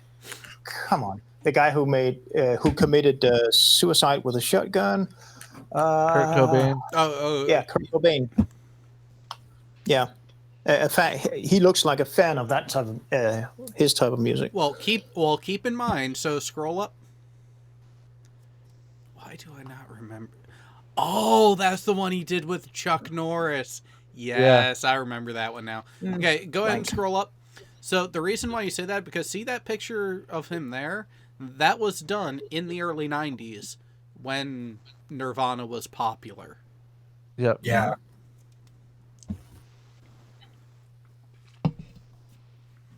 And by the way, here you go, Bo. These are the consoles I worked from most of the time.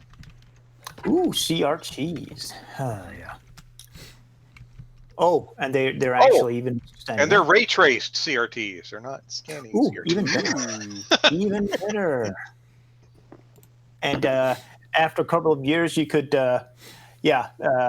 repaint the the wall or bulkhead they're pointing at, except for where the operator sat. Probably. They were made by Hughes. And they were why we had to have freak converters aboard, since they ran on 400 hertz power. Those were all green phosphor, right? Those Yeah. were all Yep. green Yeah. phosphor. Oh yeah. And those were not exactly silent keyboards either.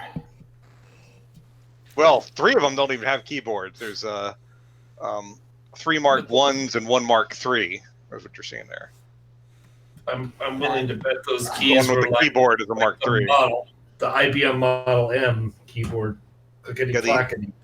The Mark 3 there with the keyboard there, that was used for VLS stuff. Here you go, Jared. Yep, I remembered it. Oh, that's an old movie too. The Flash. I Was used that to the- have I used to have both of them on VHS growing up, and each one was 3 tapes.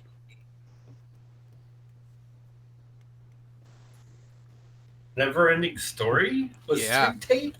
Yeah, It's Yeah. not that long of a movie. the director's cut was. Well, the director's cut, yeah, but why the hell would you want the director's cut? Just saying, no offense, Jared. The director's. Here you go. Who the hell? If it was Star Trek, yes, I would want the director's cut. But freaking never-ending hey- story. Okay, so here's the thing to think about, Bull. What director's cut has been released that is worse than the theatrical cut? Of any Frank- movie? Frank Herbert's Dune. No, the director's cut actually made it easier to understand what was going on. But then go watch the original series, and you're really like, hey, like they cut so much out just to make it a movie from the TV miniseries is ridiculous. So, Oh, and if you want, by the way, if you want to complain about the number of tapes something would take, I wouldn't mind having, a director's cut take up 10 tapes instead of 5 because the shorter runtime a tape has, the thicker Higher the film quality. you could. Exactly, Yeah. the thicker the film they could make it out of. Yeah. So The I higher- wouldn't mind that. The faster the tape moves past the tape head, the more The clear better. Yeah, the to a signal, certain degree. the signal is Yeah. because it's a helical scan track. It's not straight track. So here's something to Except for think about performance. with Dune. This has been my read of it that very few people have been able to disagree with. The miniseries done by Sci-Fi was much more accurate to the book. However, the 1984 movie was a hell of a lot easier to watch and more entertaining of a watch. So when you look at it for the type of media it is, the initial movie, the 1984 movie, even in the director's cut, was a more enjoyable viewing experience than the miniseries. Granted, the miniseries, much better on the story because it cut out so much less. But I'm actually talking about the original miniseries from the 80s. never saw that one.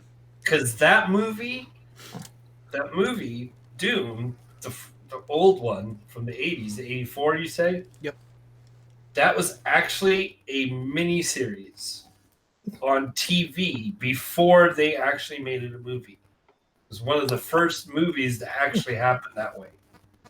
And I only remember Dune as a computer game, but I can't remember if it was for the Amiga or C64 though.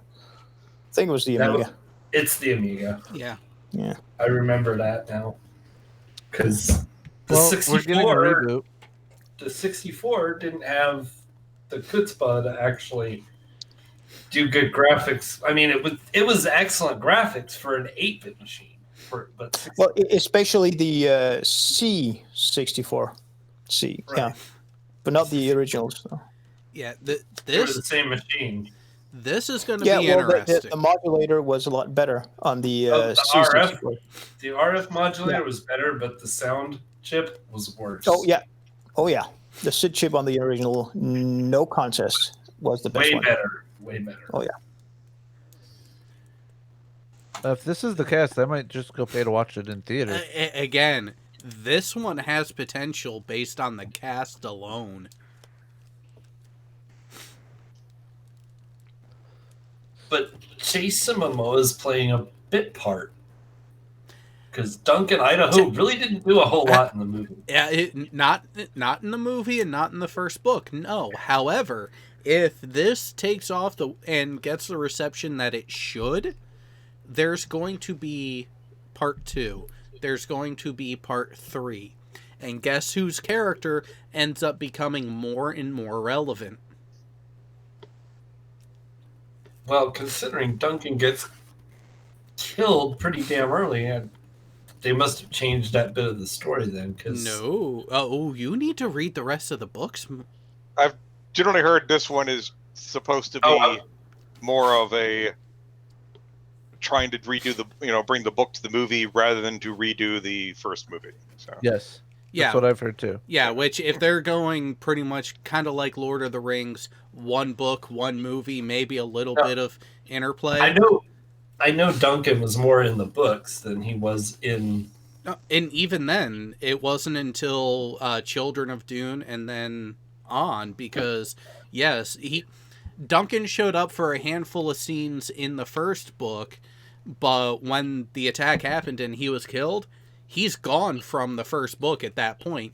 It's not until Dune Messiah that he comes back as a Gula that ends up towards the end being reawakened as Duncan Idaho, and then pretty much every iteration of him beyond that is a Gula, is a reincarnation throughout the rest of the series. But he is a character that actually, quite literally, except for that large chunk of the first book when he's dead, he's there from day one to the end.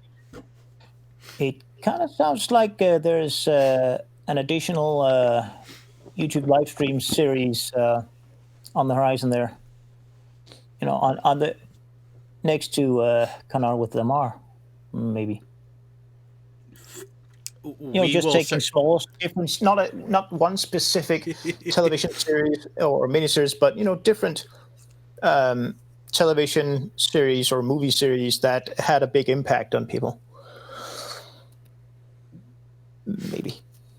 It'll be interesting, and yeah, God's Auditor has it right. If you go to the end of the series that was actually written by Brian J. Herbert and Brian Herbert and Brian J. Anderson, from the notes written by Brian's father Frank, yeah, Duncan is the actual Kwisatz Haderach, and it's because of all the regenerations.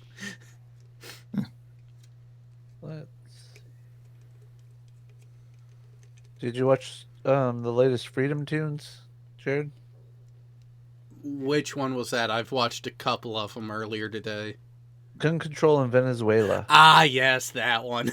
I wonder how many people, if I shared that, would get mad. I wonder if that one person would get mad. Maybe I should share that. Go for it. He probably will. Well, all about hurting fifis. Sure. Well, what use is Twitter other than that? I mean, come on now. Yeah, it does seem to be the best thing for it. And yes, Jeremy, Duncan Idaho from Dune Messiah on, yeah. The in-universe version of a clone, pretty much reborn and having the memories reawakened because they go with genetic memory.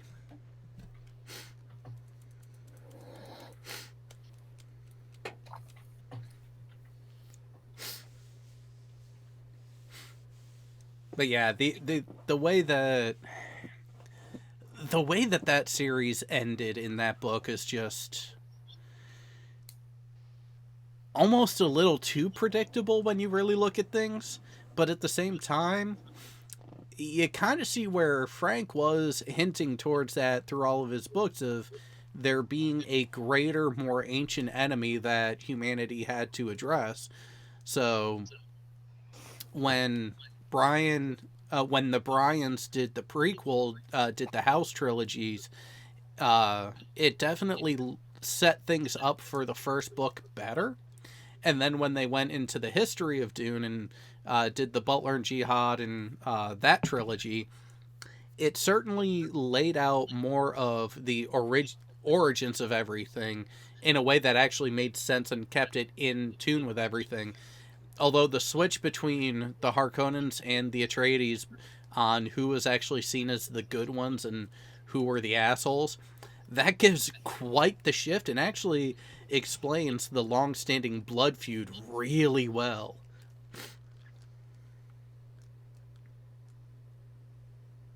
Oh, okay. I saw this date and I was looking like this is a news story from like just earlier. Oh. So.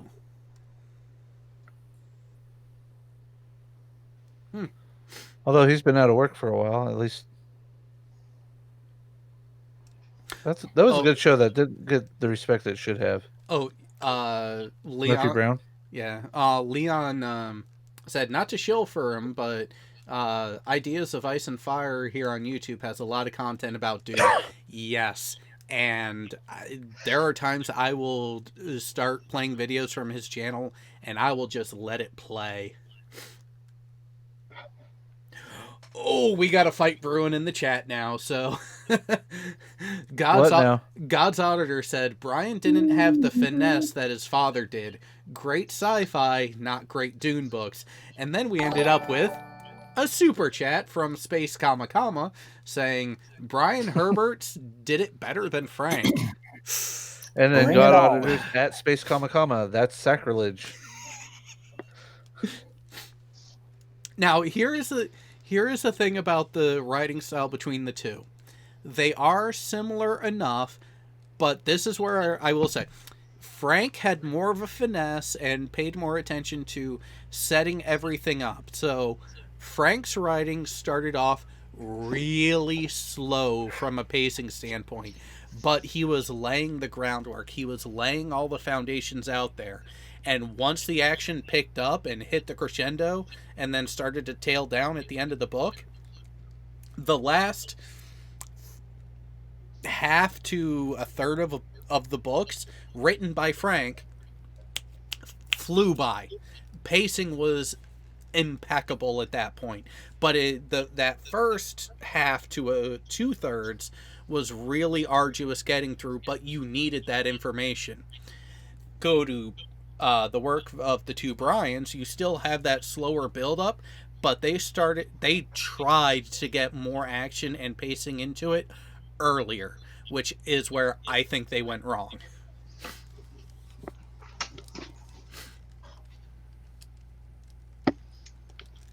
Jared, what do you think of this guy?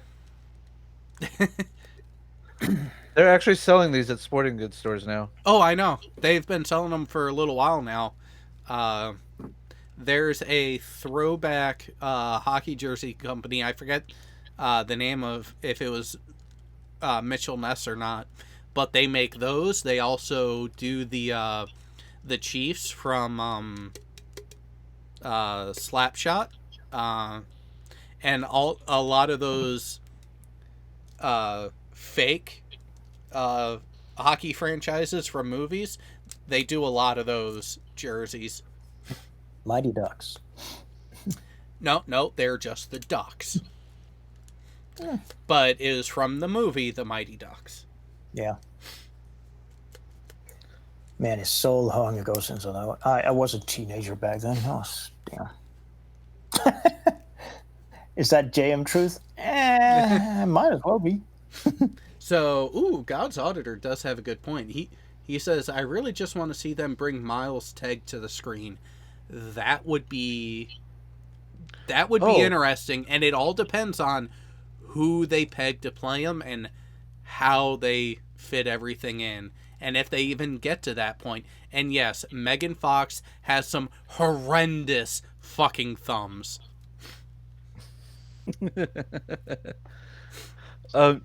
You just reminded me. I went to my nephew's play yesterday. They did a remake of Love's Labor Lost.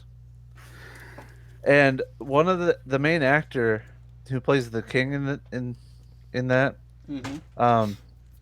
sounded like Arwen. Oh God. And I wasn't allowed to film, and I was just like I'm sitting there laughing at, like, every time he speaks, and I know that everybody thought I was laughing because it's supposed to be funny. And I'm just laughing because all I'm hearing is Arwen having a breakdown. Why don't I have the 1,000 subscribers yet? I wonder if I can get a copy of that if they recorded it at all. It's out there. It is out there, but you got to be careful about some of his stuff, because holy shit, does he fly off the rails? No. I mean, if I can get a copy of the play so you can hear that. Oh, good luck.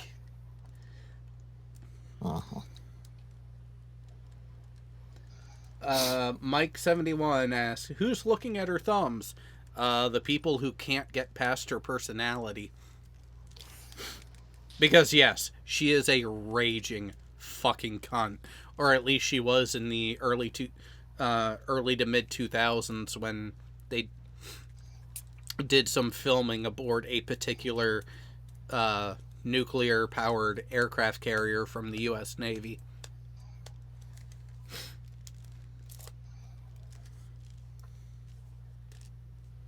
Yeah, when the rest of the crew and staff were hanging out with the guys, she went and ran and hid and was so fucking demanding of the stateroom crew up there. You say that like I should be surprised. Oh, not at all. Jay, check your Twitter DMs.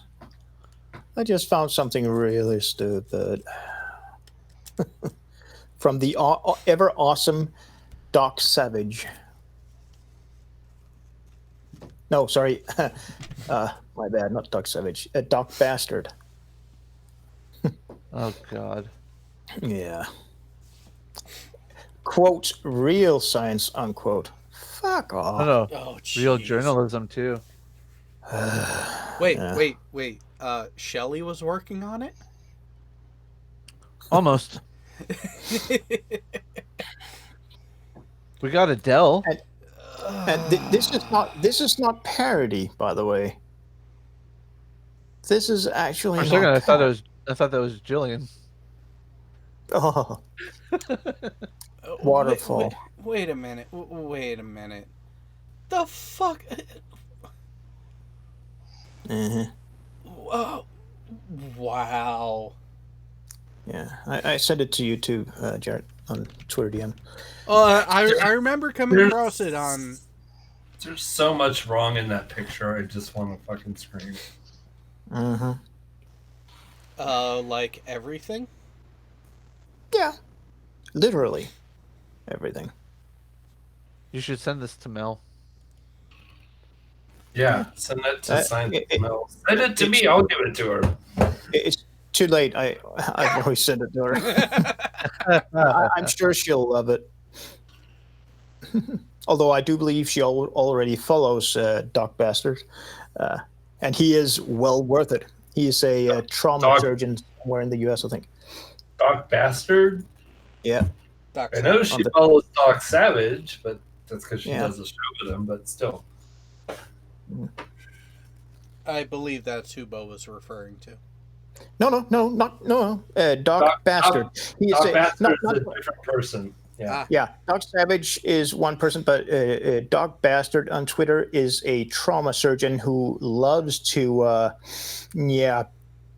tear apart idiots like anti-vaxxers, for example, and people who spread stupid stuff that can, really get people hurt. So, Bull, here's the image that we're talking about with Megan Fox. And we're looking at her funky Thumb for some weird reason.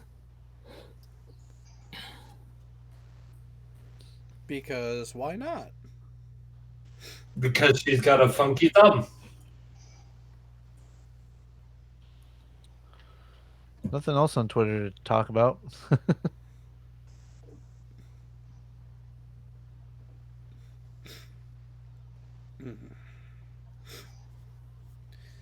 Alright.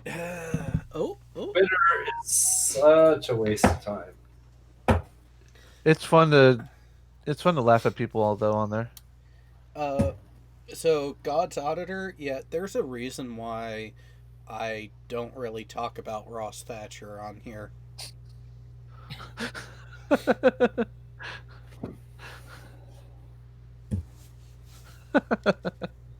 Wait, Tim Pool's in Facebook. that's a name I haven't heard in a long time. Oh, you lucky bastard. Oh, yes. What? Wait a minute. Wow. Hey, YouTube, stop censoring this guy. Okay, we'll censor you. Oh no, this isn't YouTube. This is Facebook. Even better. Oh, yeah. Wow. Speaking of YouTube, has anybody heard about the new community guideline where if you're not commercially viable, they can ban you? What? Okay. What? A Here. new snowflake. What? Let's see. here. Susan, Susan snapped another fuse or something. Hold on. This is in the new terms of service update that we've gotten multiple notifications about. Yep. I haven't seen a da-da-da-da. single notification. Great. I'm gonna post the link to a video. I'll just share the shot because it's an epic pause on sticks. This does not make him flattering at all. No. Just no. This is not commercially viable. So 90% of the platform? Yeah, he's making the assumption that it's for those that are already on AdSense and everything like that, not your everyday user like myself. Yeah. Well, no. The difference between someone who's just a viewer versus a content creator. So, like, No, I mean like a content creator like myself yeah, probably wouldn't be banned, but for not commercially viable. Whereas somebody like Sinatra. Ranting Monkey or Sinatra Says, that might be where they're kind of getting Sinatra Says right now. Yeah, because Ranting Monkey, really? YouTube has really had a hard on against more conservative leaning political voices, which Well, is, I understand that. Like you talk about Bearing and Sugar Tits and not Ranting Monkey, that crowd. no, but not even that. Sinatra Says is very tame by comparison to those guys, Oh yeah, I know. and they demonetized them and have still refused to review it. Here you go. Here it is in the new terms of service update. May terminate your access or your Google account's access to all or part of the service if YouTube believes in its sole discretion that provision of the service to you is no longer commercially viable. Okay, so that, here's the thing, by that wording, that does even open it up to viewers. Yeah. So pretty Now, yes, they are a company, so they can do whatever the hell they want almost. But it kind of sounds like a dictatorship now. I think this is going to be a nice little screenshot sent to YouTuber Law. YouTube what now? Leo Lester, he's a tech lawyer that writes terms of services and stuff like that. Yeah, okay. I was thinking I'm about, curious as to what his opinion will be on this. Yeah. Yeah. And Leonard French. I would love to hear his view on it. Although he's a copyright lawyer, but still, he covers a lot of different stuff. So. Wow. Yeah, if YouTube keeps going down this route, that's an easy way to kill your platform there, buddy. Because you're going to have, if you start making it to where a lot of the viewership and a lot of the lower and mid-tier content creators don't feel you're a viable option, it doesn't matter how many big fish you keep around. When the bulk of your content producers leave your platform, you are fucked. There's already alternative platforms in place, and really the only thing holding them back is the fact that everybody's at YouTube right now. Yeah, but it's not going to take much. They are still the biggest platform. So right now they are pretty arrogant and probably thinking, well, we will never be outmaneuvered by anyone else. Hopefully they'll. But they're big because there are a whole bunch of users here. But stuff like this could potentially, if they drive too many users away, well, then they won't be big anymore. It doesn't really matter what state they currently are in. Yeah, but they cover so many different areas. That's the problem. Not just YouTube, but a lot of stuff. Well, Google in general, yeah, they cover a whole bunch of shit. I'm just saying that as far as YouTube itself, I mean, if they drive people away, it doesn't really matter how big they are now. Yeah. No, but it'll still take a long while, though.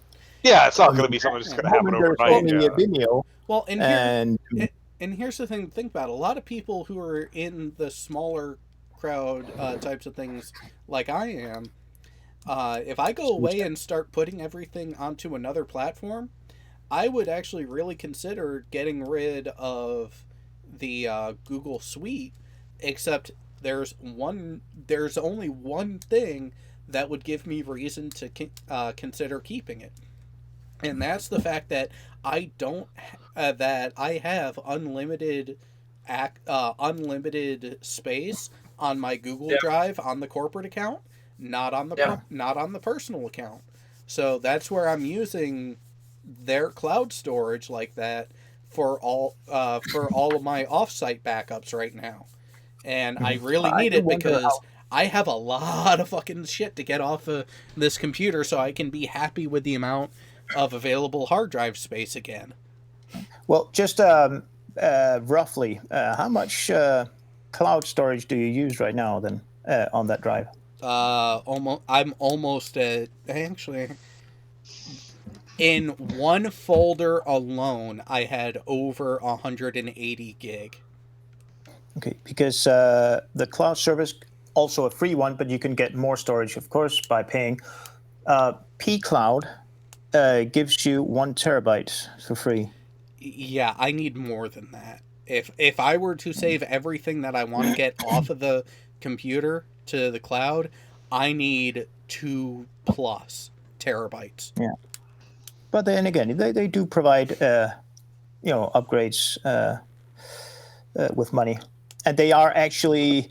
The last time I used it, it's quite a long time ago. It had a lot more throughput than Google Drive. A lot more, both ways, by the way. That's an advantage. And I'm guessing you can get it even bigger if you pay for the bigger storage too. My archive of the non sequitur show stuff is 15 gigabytes. So that's one Google Drive just toast. So I have to go with a commercial. Yeah. Yeah. And I'm guessing that's the finished product alone, not the supporting files, just the live streams, right? Oh. No, this is everything that I've ever had dealing with the non sequitur show, including a whole bunch of shit that's not relevant. Yeah. Like and I've got presentations from Red's Rhetoric from a year and a half ago.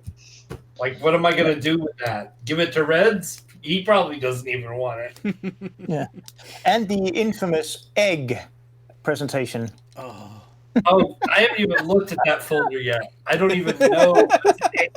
I'm just talking about the channel, the non sequitur show. You want to know how big AT2 stuff is on here? We could look at AT2. Active channels. Where is it? It's not even in active channels anymore. Where'd it go? Depending on what you're saving, it's either gonna be tiny or fucking huge. Yeah. Well, let's see. Is that where you're at? You are much more left and libertarian than I am. Oh no, this was my first one. I did a live stream of taking this Monday or Tuesday. Yep. That's my change. Oh yeah. So just go slightly. Yeah, they're not really all that reliable, to be honest. Well, here's the thing. I found some that are reliable. It depends also on the consistency of your answers. And because and every time I take it, no, I wouldn't even so much say mood, because every time I've taken one of those, I have ended up a hair towards libertarian and right on the line between left and right. Mm-hmm. So, when you look at the one question several times in this survey, and they also make sure that they are formulated in different ways. Yes, they're trying to get accuracy in your responses. Yeah, they ask them, in different ways to make sure that they're as accurate as possible, because it's a bit like the first brand of car you buy is the one that unless it's a lemon, is the brand of car you tend to stick with usually. So I mean, there's a lot of psychology going on in those surveys. Yeah, most of them are shit, to be honest. But I understand. I'm aware of that, and what I'm trying to say is, every time I personally have taken one, I've taken my time before responding, which is why my results tend to be very consistent, where I am just a slight percentage more libertarian than authoritarian, but I'm right on the line between what the American political system deems as left versus right. Mm-hmm. And that's because I am a true centrist when it comes to things like that. Yes, I want to help everyone, but I also want to do it in a way that is affordable without sacrificing our border security or autonomy as a country. Mm-hmm. So why have I only got 1 like from Steve McRae on this? I don't know. Are you sure it's only 1 or 0.999? Hang on. With the amount of shit that Steve has been posting lately, you kind of got to see how not Oh, so I know much how- is. Yeah. So, couple super chats, and then we're calling it a night. From Space Comma Comma, $2. YouTube will deny me to watch. Oh, but we will make sure to find a way around it. And another one from Space Comma Comma. To be fair, I just ordered another 4 terabyte drive. I'd bet it lasts me another 5 years. Oh, if you only knew. If you Amateur. only knew the videos that I end up recording and keeping as potential B-roll, there's a reason why I need like 5-6 terabyte of accessible backup data. I just added 8 terabytes to my NAS, and I filled up 6 of it in about 3 weeks. So Yeah, I've got a that's about where I'd be. all my stuff is on a 12 terabyte NAS, so I got a free NAS mini, so it's pretty nice. I like it. Just to help out God's auditor in there in the chat, I mentioned egg earlier. Yeah, I was referring to a a presentation by Edgar, a Japanese person who. No, he's a Filipino living in Japan. Oh, fair enough. He's he's kind of up there. He has authored a couple of books. Don't ask. Yeah, he's an idiot. Basically, he's horribly wrong in terms of being a creationist. Yeah. Basically speaking. I mean, he's a pleasant person to talk to with it, in the first couple of minutes, but then he does sometimes tend to get somewhat not belligerent, but yeah, not so polite. Here you go. A long time ago since I last heard of him, thankfully. So who the hell is that supposed to be just below center? This right here, Yeah, Jill Stein. interesting. Because if I remember right, I think that's who I voted for.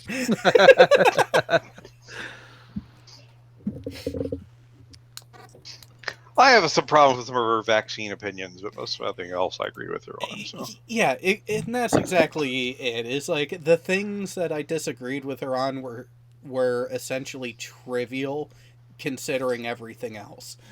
So at the previous presidential election, I ended up voting for libertarian. Well, the one that actually surprised me, though, because the way that I hear it portrayed in our media was this one. Angela Merkel being on the right. Angela Merkel. You're surprised by her being on the right side? Yeah, she's right near center. I mean, that's pretty damn close. I figured she's closer to center than Jill Stein. I mean, she's somewhat. She's not a lunatic, but she's a crazy Christian person. She's, a little bit on the loopy side. She lets her decisions being. She lets her faith in Christianity. Color her decisions. We just did elections here recently in my state, and my state has gone blue. So, you guys remember the time, right? Oh, I'm still gonna be late just because it's reasons. Oh, you know what? You take that up with her. Well, seeing as how I've not been informed of this until recently today, it's been posted for a few days. And also, I haven't been on the Discord panel members page because I just haven't been on there. The event was created like earlier this week, if not a week ago. No, I know, but what I'm saying is that he hasn't been on, so he hasn't seen it. He just found out about it. Excuses. Yeah, it sounds like someone needs to pay attention to their mandatory bulletin boards more often. Yeah, if you saw how many servers I'm actually a part of, you could understand why some of them I just What is that I hear in the background? Is that a small violin? one of those very tiny little things there. Yeah, the world's smallest violin. Yeah. Hold on, let me find it. No. Nope, that's not the one I'm Oh, that's a looking for. trombone. Well, yeah, it could also be a cornet or a trumpet, but yeah. Definitely a wind, not a string instrument. With that, we will catch all of you next week. What the? Amongst other people, Oh, yes. that's the wrong button. Later. Talking to retards again.